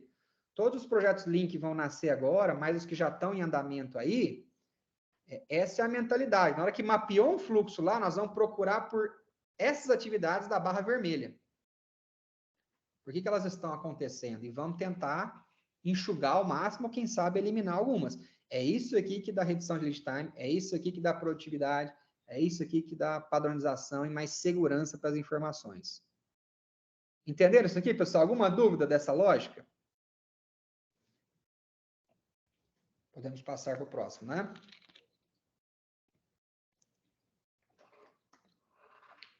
Vamos pôr em prática, então. Acabamos de entender atividades que agregam, não agregam, mas são necessárias, e entendemos onde que o Lean atua. Agora, vamos pegar um fluxo aqui, 2 fluxos, separei. Primeiro da cobrança. Fluxo de cobrança, um fluxo tradicional de cobrança.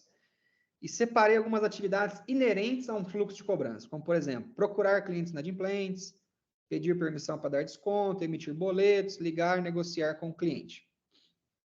E aí nós vamos classificar essas atividades. Primeiro, agrega valor ou não agrega? Se não agrega, é necessária ou desnecessária e poderia ser eliminada? Lembrando, aos olhos de um cliente da cobrança. Né? Tem um cliente ali que está no fluxo, que está na negociação, que a gente está ali fazendo de tudo para resgatar esse valor. Né? Então, nós vamos ver para o sucesso da cobrança. Agrega ou não agrega valor? Faz sentido ou não faz? Pra vocês entenderem melhor essa questão de agrega ou não agrega sobre a perspectiva do cliente, imagina você chegando para um cliente falando assim, olha, o nosso serviço ele é mais caro que o concorrente, mas deixa eu te explicar por que o nosso serviço é um pouco mais caro. É porque lá na empresa a gente tem muita gente, nós estamos com a folha alta, e aí isso está dando uma apertada na nossa margem lá. Nós estamos com os custos subindo, muita gente, e nós tivemos que repassar isso aqui para o preço. Por isso que o nosso preço é um pouquinho maior que o do concorrente. Você compreende isso? O que você acha que o cliente vai falar para um vendedor, para alguém que fala isso para ele? Você vai comprar um tênis na loja e o vendedor te fala assim, cara, esse tênis aqui é mais caro porque lá na fábrica ele anda muito. Ele parou muito em estoque, teve uma época lá que ele ficou sem giro, ele absorveu mais custo, a gente teve que repassar isso aqui. Ou a própria loja aqui está com dificuldade, nós temos que passar isso aqui na margem. Por isso que o nosso é um pouco mais caro. O que o cliente vai falar para esse vendedor? Fala, cara, e eu com isso? O que eu tenho a ver com isso? Difícil, né, velho? Mas não vou... Prefiro o menor preço. E o Kiko, né? O cliente vai falar para ele. Agora, se você fala para o cliente, peraí, cara, esse tênis aqui é mais caro, mas olha aqui, veste ele, olha o conforto dele, olha o tanto que ele é bom para correr, compara com o outro. Esse tênis aqui dura o dobro do outro. Ele já tem teste de durabilidade e ele dura o dobro. Aí o cara fala, opa, peraí, aí faz sentido eu pagar mais. Isso aqui agrega valor para mim. Peraí, durar mais confortável, mais bonito, isso eu pago mais por isso. Agora, se justificar o preço de uma coisa por uma coisa que não tem nada a ver comigo, isso é o não agrega valor aos olhos do cliente. Né? Então, essa é a lógica. Procurar clientes inadimplentes. Então, o time da cobrança está lá e vamos ver agora quem que a gente tem que cobrar. Que sequência, vamos distribuir o serviço, vamos achar os clientes, vamos ver o que a gente tem para fazer hoje. Essa atividade, né, aos olhos ali da cobrança, agrega valor ou não agrega? Primeiro ponto, né? A primeira pergunta é essa: agrega valor ou não agrega? Ficar procurando clientes inadimplentes. Começou o dia. Eu acho que não agrega, mas é necessário. Você acha que é necessário? Alguém acha... Como é que eu penso para saber se é desnecessária? Pensa assim, daria para eliminar isso se eu fizesse alguma melhoria? Se eu fizesse alguma... Quem falou? Giovana. A responsável pela cobrança. Giovana vai dominar a conversa. Sim, se tiver melhoria, daria para eliminar essa etapa. Daria para eliminar, Giovana? Sim. Então, é uma atividade que não agrega valor e é desnecessária? Sim. Sim. Essa é a questão. São duas perguntas, né? Agrega ou não agrega? Beleza. Se não agrega, é necessário ou desnecessário? Eu conseguiria eliminar isso? Eu conseguiria com um processo melhor? Eu conseguiria com uma automatização eliminar isso? Eu poderia ter os clientes já listadinhos, bonitinhos, automáticos na minha cara do que eu tenho que fazer? Poderia. Talvez até já faça isso, né? Uma automatização que já me mostra e até já distribui o serviço. E até já dimensiona quem tem que fazer o quê. Pedir permissão para dar desconto. Primeira pergunta, isso agrega valor à cobrança, né? Tá evoluindo alguma coisa? Está agregando valor ao serviço ou não? Pedir não agrega valor. Não agrega valor. Ótimo. É necessário, é uma coisa inevitável, é um fato, não tenho que mexer, ou daria para eliminar isso, ficar pedindo permissão para dar desconto? Dá para eliminar também automatizando. Automatizando. E colocando... Pode falar. Não, pode falar. E criando já os parâmetros já estabelecidos de descontos que cada operador teria acesso, sem precisar ficar pedindo permissão. Exatamente. Ou seja, as famosas alçadas, né? Isso. Quem pode dar desconto? Se sim, quanto? Até quanto? Até quanto eu tenho que levar para o meu supervisor, para o gerente? Até quanto é o diretor que aprova? Isso aqui serve também para compras, para outras coisas que exigem aprovações, né? Então, não agrega valor, mas eu conseguiria eliminar? Sim. Igual a Giovana falou, automatizando e colocando os parâmetros, todo mundo sabe o que pode e até quando. Não tem que ninguém ficar pedindo nada para quem. A regra está clara. A regra do jogo está clara para todo mundo. Né? Emitir boletos para pagamento. Isso aqui é mais polêmico, né? Primeira pergunta. Agrega valor? Eu estou, digamos assim, nesse momento, no ápice de valor da cobrança ali, ou ainda não? Se não, é necessário ou desnecessário? O que vocês acham sobre isso? Emitir boleto. Fiz uma definição lá, tal, eu estou emitindo um boleto para pagamento. Agrega valor ou não agrega valor?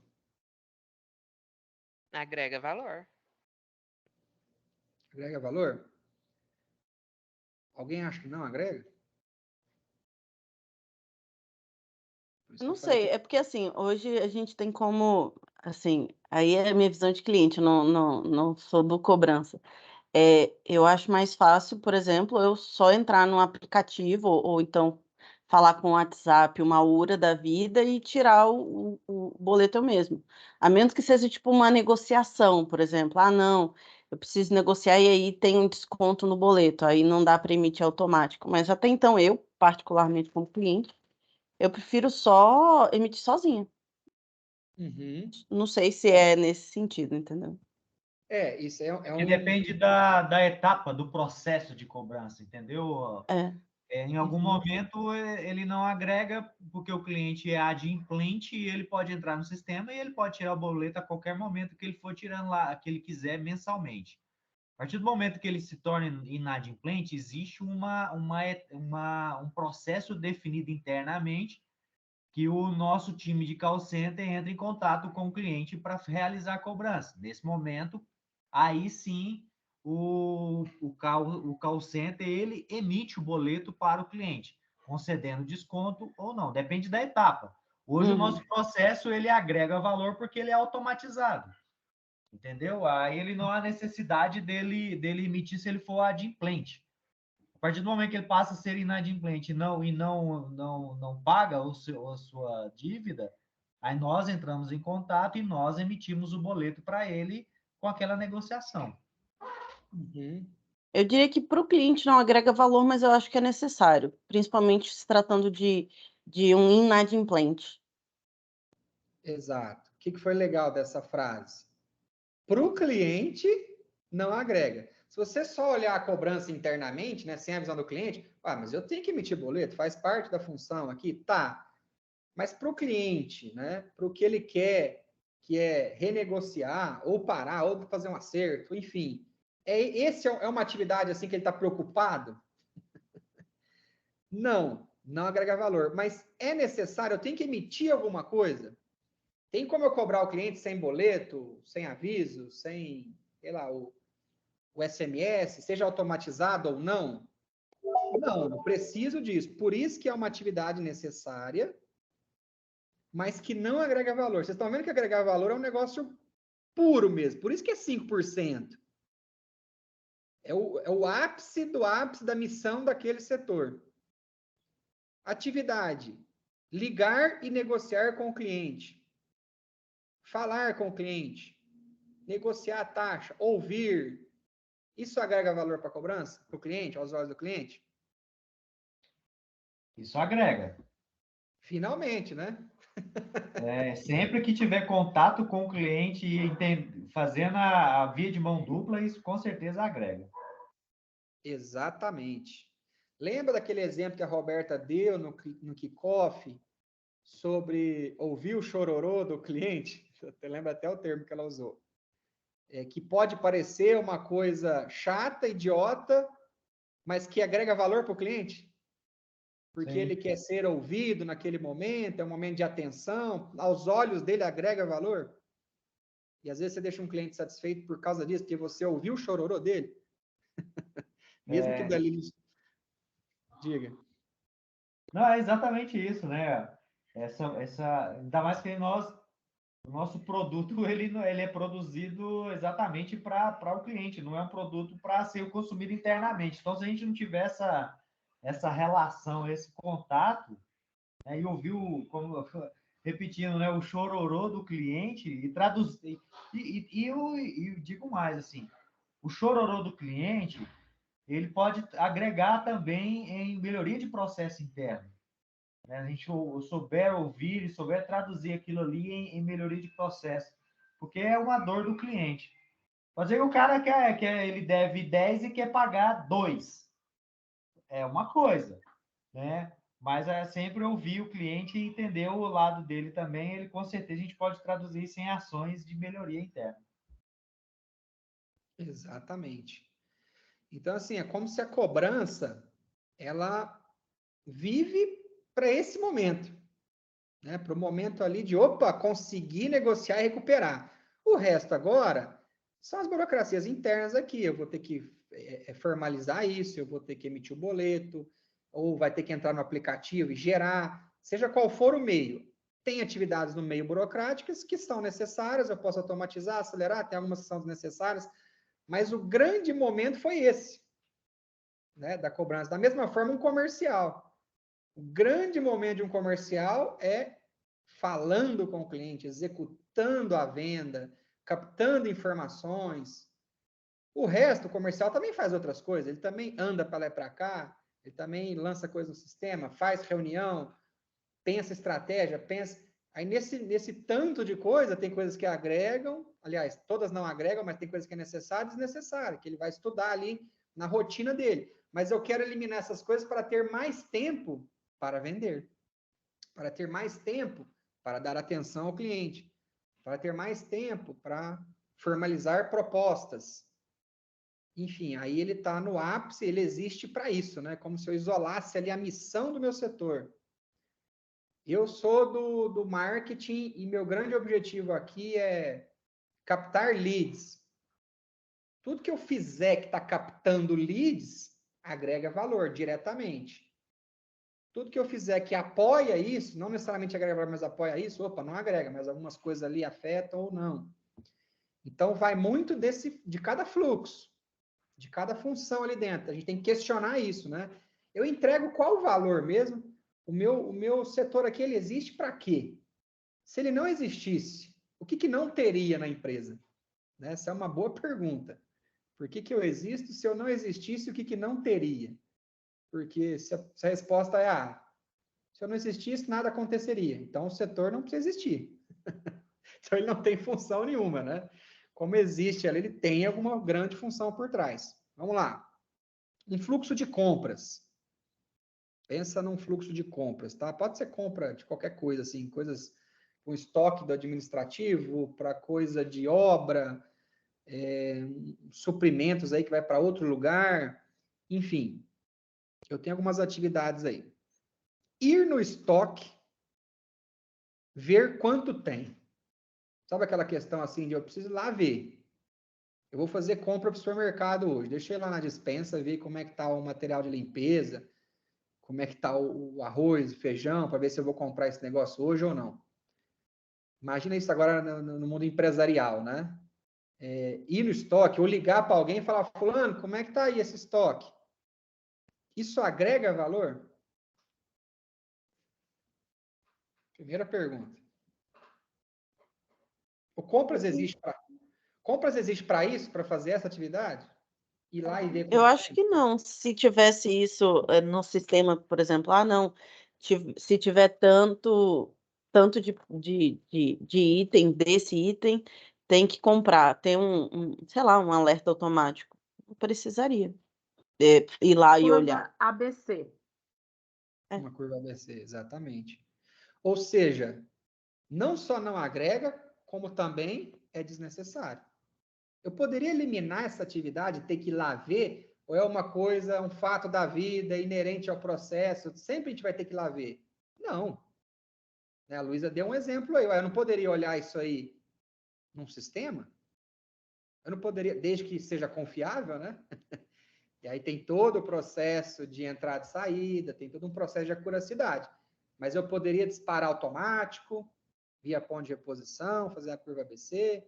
Por isso que não agrega e é desnecessário. Essa aqui eu tenho que cortar. Essa seria uma boa candidata ao facão mesmo. Dar baixa na planilha e no sistema. Eu tenho um controle aqui no sistema? Tem, mas eu também tenho a minha planilhinha. Eu confio na minha planilhinha aqui. Aí, para manter ela atualizada, eu dou uma baixa lá e aqui. Qualquer coisa, eu tenho a minha planilha. Isso deve acontecer em outros momentos, em outros fluxos, né? Dessa questão de ter a planilha por confiabilidade. Não sei como é que é isso. Mas isso agrega... Não, aqui não acontece. Não. Só na Suíça que isso aí acontece. Isso, Suíça, aqui a gente Suécia. nem gosta de planilha. Pois é. Agrega valor isso? Tem que fazer essa atividade dupla? De jeito nenhum, né? Não agrega valor e ainda deixa ambos os dados não confiáveis. Uhum. Porque você pode esquecer de alimentar um dos dois, já que a informação é a mesma. Exatamente. Tem uma máxima que diz, a partir do momento que você coloca uma mesma informação em 2 lugares, começou o problema. Um dos dois vai estar errado. Exatamente. Então, assim, tem que ter o local, a fonte, né? O local oficial. Porque eu comecei a colocar aqui e ali, você vai ter que ter sempre aquele olho aqui e lá. Peraí, eu tenho que atualizar em 2 lugares, em 3 lugares, em 4 lugares. Sempre vai ter um errado, um que ainda não atualizou, né? É o início do problema, o início do fim, né? Realizar inventário rotativo no estoque. Contar, fazer acertos, dar as devidas baixas, né? Quando a gente encontra problemas, perdas, aquele inventário rotativo, ou inventário geral, né? Que às vezes é feito no final do ano. Essa atividade, primeira pergunta, agrega valor ao compras ou não? Não. Não, né? Não, o cliente interno, né, no caso o fluxo de compras é mais focado no interno, ele não é, entre aspas, aí, de interesse dele se tem que ter ou não essa análise de estoque e tal.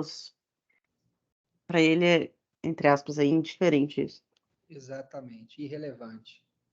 Ou seja, beleza, está fazendo inventário aí, está cuidando do seu estoque, mas para mim, eu que estou pedindo, ou eu que estou comprando aqui, eu que estou solicitando, tanto faz. Eu quero outra coisa. Né? Então, assim, não agrega valor. Mas é necessário ou desnecessário? O que vocês acham com relação? É uma atividade que daria para eliminar? Deixar de fazer inventário? Ou ainda não? Não. Não, inventário sempre agrega valor e não deixar de ser feito. Aqui na questão, nessa perspectiva do cliente, né? A gente viu que ele, tudo bem, você fazer e não fazer é indiferente. Na perspectiva do cliente, sim. Isso. Agora, da perspectiva de gestão ali, né, da organização do estoque, a gente considera ela necessária, até que um dia alguém invente alguma tecnologia que o estoque vai estar tão ok que não precisa nem de inventariar. Eu não conheço ainda nenhum lugar assim. Pode ser que num futuro próximo a gente tenha isso, né? Que essa atividade deixe de ser necessária quando tiver tudo tão automatizado, né? Tão online que nem inventário precisa fazer. Então, que as coisas não se percam ou que acabem nunca não estraguem, porque assim, pode ser que acontece, enfim. Pode, entendeu? Esse tipo de problema não existe mais, aí realizar inventário pode ser, entre aspas, aí, desnecessário, mas até então é necessário. Essa questão do hoje é necessário, um dia pode deixar de ser, né? Hoje a gente avalia, na nossa situação atual aqui, nas condições que a empresa tem hoje, essa atividade vai ser necessária. Mas a gente sabe que num futuro, com tal tecnologia, ela vai deixar de ser necessária. Isso pode acontecer. Eu estava pensando isso até no exemplo de dar baixa na planilha e no sistema. Por exemplo, a gente está implantando um sistema agora porque o controle era em planilha. No primeiro momento, até o sistema está 100% parametrizado, 100% confiável, pode ser interessante deixar os dois. Mas depois que o sistema estiver parametrizado, deixar de usar a planilha, por exemplo. Rafael, hoje tem indústrias que, assim, na teoria, não deveria existir inventário, porque o processo produtivo, na hora que o pessoal finaliza a produção, ele já entra no estoque. E quando eles dão o comando lá vamos dizer, da ordem de fornecimento lá para o cliente, ele já baixa estoque. Teoricamente, tudo automatizado, ou seja, entrada menos saída é o saldo final. Só que existe a contabilidade, existe a controladoria. O negócio falou, na visão do cliente, para ele tanto faz, ele quer ver o produto dele chegando lá na ponta, né? Mas internamente, essa atividade ela acaba por garantir um balanço auditável, ou por ter um controle à risca internamente, é assim, igual você falou, pode ser que lá na frente esse processo, né, de essa automatização de entrada menos as saídas, não haja necessidade do inventário, mas hoje ainda é necessário. Perfeito. Esse é o raciocínio mesmo, exatamente. Esse é o raciocínio. Hoje a gente está considerando ele necessário. Tem que fazer, tem que alimentar a contabilidade, ou por algum motivo sempre tem um furinho de estoque, então por isso que eu faço inventário, que é para dar a corrigida o mais rápido possível, então a gente julga ele necessário. Mas você pode ter, inclusive, uma automatização, isso já existe, de robôs que fazem inventário. Os robôs que fazem a contagem de estoque e já atualizam o sistema automaticamente com o inventário. Aí o furo é tomada de decisão, né? Para entender onde está. Perfeito. A automatização ajuda muito nisso. Apesar de ainda ser um inventário, é um inventário automatizado, né? Que já tirou carga humana ali de ter que fazer. Né? Exatamente. Ótimo. O ponto, quando a gente fala de inventário, para quem já teve indústria aí, existe um momento em que, assim, é perda de tempo. Porque se eu tenho um processo automatizado de entrada de estoque, de produção, e eu tenho o processo automatizado de saída, que já baixa o estoque, teoricamente eu nem deveria nem ter automatizado o robozinho fazendo inventário. Eu deveria confiar no sistema e o saldo final é o meu estoque. E porque isso aí, teoricamente, quando alguém está indo realizar esse inventário, seja o robô, seja a mão humana, existe um momento de parada total ali, que não pode ter operação porque está tendo uma contagem. Então, ali, o grande ponto ali é a perda de tempo. Então, vai muito além, você quer agregar valor, porque hoje em dia, como a gente fala de processo dinâmico, de venda, atender o cliente lá na ponta, no tempo em que ele quiser, que ele precisa do produto, né? No tempo que ele quer o produto, o processo de inventário ele demanda uma parada ali, nem que seja, sei lá, é automatizado, mas tem que parar um momento para que seja contado, né? Então, isso aí também, teoricamente, não agregaria valor se eu confio no meu sistema operacional ali automatizado. Perfeito. Me lembrou até um outro processo aqui que também é polêmico, né? Que é processos de inspeção. Inspecionar uma obra, inspecionar um produto no final da linha, agrega valor? Quando eu pergunto isso aqui na indústria, o pessoal fala, agrega, tá louco? Tem que inspecionar.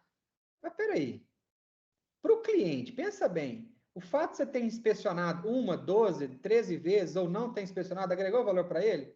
Não. Ele queria o produto ali nas especificações que ele pediu, do jeitinho que ele pediu, na hora que ele queria, e isso agregou valor para ele. Agora, se você inspecionou ou não, para ele tanto faz. A gente inspeciona por uma segurança interna de não deixar o erro escapar, de pegar o erro aqui dentro, não deixar o erro chegar no cliente. Mas, na essência pura, inspecionar alguma coisa não agrega valor nenhum, não transformou o produto, não mudou ele, não acelerou nada, na verdade, desacelerou, né? Então, por isso que quanto mais inspeção você coloca, pior é.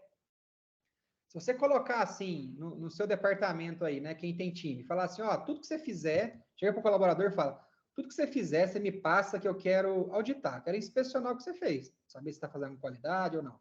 Então, vai lá, faz esse relatório, faz essa planilha e me mostra. Aí, por segurança, você fala assim, não, peraí, vai ter um primeiro inspetor primeiro, depois eu olho. Eu quero dar aquela olhada final. Então, você inspeciona e você inspeção 2. O que acontece naturalmente? O cara que faz a primeira inspeção já pensa assim, peraí, se vai ter outra depois de mim, eu não preciso inspecionar com tanta preciosidade, assim, com tanta atenção. Se eu deixar escapar alguma coisa, o próximo pega. E o próximo, por ser o último, fala, opa, eu sou o último aqui agora, eu tenho que inspecionar e tenho que pegar tudo. Se eu colocasse 5 inspecionando, seria a mesma coisa. Então, o que parece ser uma coisa segura, tem 5 inspeções esse negócio aqui, na verdade é um baita de um desperdício, porque vai todo mundo deixar passar o furo, porque tem mais um depois, tem mais um depois, tem mais um depois. Então, é crítico também essa questão da inspeção, né? Em última instância, ela não agrega valor, mas a gente, por enquanto, julga ela necessária para não chegar um pepino no cliente. E eu quero conferir ao máximo, mas realmente não agrega valor. Mesma coisa do inventário, né? Não mudou nada, mas eu faço meu inventário aqui que é para garantir que o negócio está andando, não está furado, né? Beleza? Negociar com o fornecedor e comprar. Isso agrega valor para um comprador, para o cliente, no setor de compras, no fluxo de compras? A hora que eu estou comprando, de fato, procurando, fazendo orçamentos, procurando menor valor, passando essa informação para o fornecedor, negociando com ele, opa, vamos fidelizar aqui, e se eu comprar tanto, o que você faz? Isso agrega valor para o setor de compras? Muito. Sim. Não é para isso que o Compras existe? Sim. Tem alguém de compras aí? Sim, eu, Morgana. Tudo bem, Morgana? Não é para isso que o setor de compras existe? Com certeza. Todo o resto, você não faz só isso, você faz outras coisas, mas todo o resto não agrega, mas você vai olhar para elas com carinho e ver, dá para ser um pouquinho mais rápido ou dá para eliminar? Quer dar algum exemplo, Morgana, de alguma atividade que não está aqui, que você lembrou aí? Pode compartilhar também com a gente. De perda de tempo. Gerar pedido de compra direto. Não agrega, pode eliminar. Mas é isso. Então, se cada um pensar na sua função, vai ter o seu verdinho. Eu existo aqui para isso, para esse momento. Nesse momento, eu estou entregando valor para a empresa, para o cliente. E no resto do tempo, nos outros 80%, 90%? Não estou. Mas calma. Vamos analisar com calma e ver o que dá para mexer. Por isso que vem os mapeamentos, os brainstorms, as reuniões, para detalhar um pouco melhor isso. Ok, pessoal? Alguma dúvida até aqui? Só mostrando aqui o livro que faz aquela contextualização histórica, né? Quem tiver interesse, A Máquina que Mudou o Mundo, aquele livro lá da pesquisa do MIT, que conta toda essa historinha. E esse aqui foi praticamente o primeiro, assim, que trouxe o termo Lean, né? A mentalidade enxuta mesmo nas empresas, que é do mesmo cara lá do outro livro, mas aqui ele já explica o Lean na raiz mesmo, né? Para quem gosta, assim, desses livros clássicos que explicam, elimine desperdício, cria riqueza. E o modelo Toyota, com 14 princípios, né? Da Toyota, também um outro livro clássico de Lean. Já são alguns aqui, que eu deixo até como recomendação comprar e deixar na biblioteca da empresa. Né? Deixa aí, o dia que alguém quiser dar uma lida, consultar, a empresa tem, tá lá. E tem já na biblioteca, eu lembro que a Hilda me mostrou uma vez lá na biblioteca, dá uma olhadinha se tem esses livros lá. O sistema Toyota de produção, ele tem uma estrutura que funciona bem, né, que deu origem ao Lean. E essa casinha da qualidade aqui, essa casinha do sistema Toyota de produção, meio que resume esses conceitos, esses princípios, né, do Lean, com os nomes já apropriados, né, muitos deles japoneses, por isso que quando se fala de Lean, tem muita coisa em japonês, por quê? Porque veio de lá, é a origem, né? 5S veio de lá, Kaizen veio de lá, Heijunka, que é a estabilidade. Mas olha que legal. Eu quero bons... O que é a base da casa, né? O que é a base da empresa? Operações padronizadas, estáveis, com uma boa programação do que fazer, quando, né? Uma operação organizada, estruturada. 2 pilares que sustentam tudo isso. O just in time, que seria fazer o certo, na quantidade certa, no momento certo. Se eu faço muito depois, eu estou atrasado. Se eu faço muito antes, opa, desperdício. Fiz coisa que não precisava fazer agora. Criei estoque, etc. E o Jidoka, que é uma questão mais ligada assim, à automação de máquinas mesmo, que é não deixar a máquina parar, ela continuar trabalhando sozinha. Isso num processo de office, evitar que o processo pare, ou se ele parar, que eu detecte rápido, que tem um problema ali, né, que não fique escondido. Isso serve também totalmente para o office. São 2 grandes pilares que sustentam a casa. E quem que está no telhado? Né? Tudo isso para quê? Para o cliente. Nós vamos ver ali que é um princípio fundamental do Lean, né? É o primeiro. Foco no cliente. O que ele quer? Já que nós estamos falando de atividade que agrega e não agrega valor, o que ele quer? Então, tem todos os desejos do nosso cliente aqui nesse telhado da casinha. Né? Então, isso aqui é meio que um resumo da ópera aí dos conceitos. E falando aqui de tudo isso, juntando tudo isso no conceito Lean, tá? Princípios. Se for resumir o Lean em princípios, a gente viu a definição, né? Beleza. Procurar por desperdícios, eliminar de uma forma sustentável. Mas o Lean tem também, essa literatura trouxe os grandes princípios do Lean, né?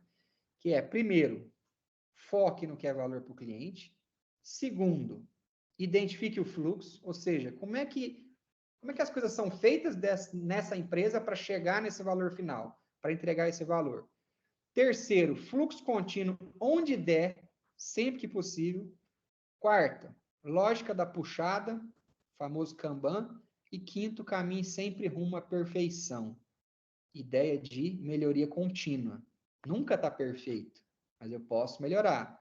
Então, o quinto é, eu controlo, monitoro isso e começo de novo. Vamos ver um pouquinho mais a fundo aqui cada um desses princípios. O que é o primeiro deles? Valor do cliente. Mas o que o nosso cliente quer? A gente já parou para pensar isso? E, geralmente, a gente tem essa reflexão aqui no planejamento estratégico. Na construção do planejamento estratégico tem esse tipo de reflexão. Já que o Lean fala que, primeira coisa, descubra o que o seu cliente quer, o que é valor para ele, você poder preservar isso, né? Faça essa atividade internamente depois para saber o que ele quer. Tem o final e tem os internos. Lembre-se que tem os clientes internos. Eu estou fornecendo alguma coisa para alguém. A gente acabou de ver aí, né? O compras fornecendo alguma coisa para alguém que pediu. Alguém pediu um serviço que vai gerar um contrato. Então, beleza, tem que fornecer isso. Alguém pediu alguma coisa para cobrar, para faturar, para repor um colaborador. eu estou entregando alguma coisa. Meu cliente quer custo, quer prazo, pontualidade, estética, ergonomia, segurança. O que ele quer? Agilidade. Não tem dessa de, o nosso cliente quer tudo. Sempre tem algum valor máximo que ele quer, que é o que nos identifica nesse mercado. E os mercados são diferentes, né? Pensa comigo. Um cara que compra uma Ferrari. O cara que vai para comprar um carro tipo uma Ferrari. O que é valor para ele? O que esse cara quer? O cara que está disposto a comprar uma Ferrari e tem grana para isso. Quem já comprou aqui pode compartilhar com a gente, por favor. Pois é, eu não comprei, eu fico meio por fora. Tá um pouco fora da minha realidade, eu prefiro me abster. Eu nem queria mesmo. Mas pensa, mesmo sem a gente comprar, vocês já viram uma Ferrari por dentro, como é que é? Alguém já teve a curiosidade de olhar assim, quando você vê uma estacionada, olhar por dentro? É um carro totalmente cru, simples, o câmbio ali, a direção. O foco do cara que comprou a Ferrari não foi aquilo ali, não foi conforto. Status. Esse cara quer status. Esse cara quer tá bem na fita. Ou ele quer potência, é um cara que gosta de corrida, que é um carro para correr. Ele tem esse foco. Mas um cara que quer luxo interno e conforto, ele não vai comprar Ferrari. Esse cara vai comprar Mercedes. Eu quero um carro confortável internamente. Eu quero um carro de tiozão. Que eu possa me sentir muito bem dentro dele. Dá vontade de ficar dentro do carro. Esse cara vai comprar o Rolls Royce, a Mercedes, enfim. E uma pessoa que está, não, eu vou comprar um carro, mas eu estou preocupado com o consumo. Eu quero um carro de consumo baixo. Que carro que ele vai comprar? Que tem rendimento bom, que faz uma quilometragem por litro muito boa. Aí tem os carros do momento aí, acho que o Onix deve ter um bom consumo. Enfim, o Uno não faz mais, né? Mas o Uno tinha um excelente consumo. Acho que carro de melhor consumo é híbrido, hoje no mercado, né? Híbrido, exatamente. Já o outro que é segurança. Cara, eu vou comprar um carro, mas o valor máximo para mim é segurança. Eu quero um carro que tenha o máximo de airbag, que não capota fácil, que não sei o que, não sei o que. Então ele vai listar lá e vai procurar nesse sentido. Tá vendo? Nós estamos falando só de carro. Dentro do universo carro, tem um monte de coisa, depende do que o cliente quer. E o nosso cliente? E o cliente ou os clientes do Grupo Luiz, eles querem o quê?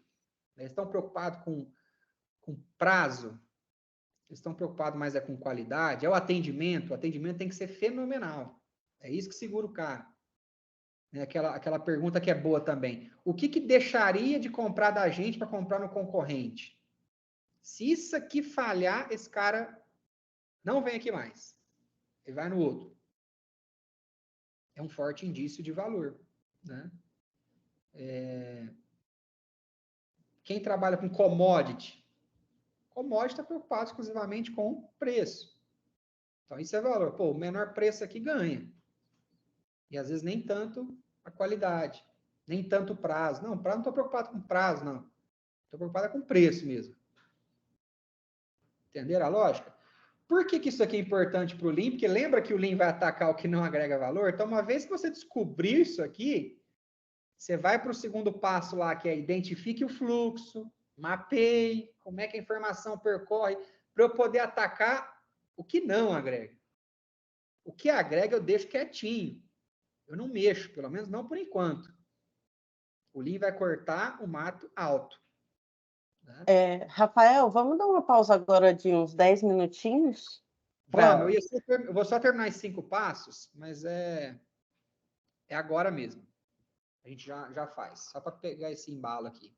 Uhum. Identificou o fluxo, aí eu estabeleço o fluxo. O que é identificar o fluxo? Só para lembrar, né, pessoal? Todos terem uma mesma visão. Porque cada pessoa na empresa tem o seu jeito de ver o fluxo, o seu jeito de ver a empresa. Se você perguntar para cada um aqui, o que você acha que tinha que melhorar hoje no Grupo Líderes? Cada um vai falar uma coisa, certo? De acordo com a posição que está de acordo com o setor que está, a posição hierárquica. Essa é a minha visão, a visão que eu tenho daqui.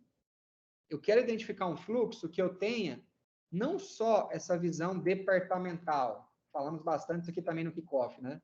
Eu não quero olhar só o meu departamento, só a minha caixinha. É importante que eu faça a minha caixinha rodar bem, é óbvio. Eu sou o gestor daqui, eu sou o gerente daqui, eu quero fazer aqui dentro do meu organograma, fazer isso aqui rodar. Mas lembre-se que tem a visão horizontal. A visão entre departamentos, a visão processual. Né? Quando fala ter uma visão por processo, é horizontal. Tem um cliente pedindo alguma coisa lá na ponta e nós todos aqui temos que fornecer essa coisa. E aí vai passar pelo atendimento, vai passar pelo financeiro, tem coisa que passa pela diretoria, pelo RH, pela TI, passa por um monte de gente até chegar lá. Por isso que eu tenho que ter essa visão horizontal, né?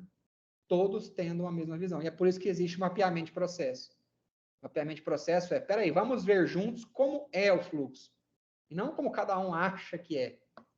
Né? Fluxo contínuo sempre que possível, ou seja, não deixe as coisas pararem, estoques, informação parada, informação na mesa, informação no e-mail. Quanto mais fluir, menor o tempo. Vamos falar melhor sobre isso depois.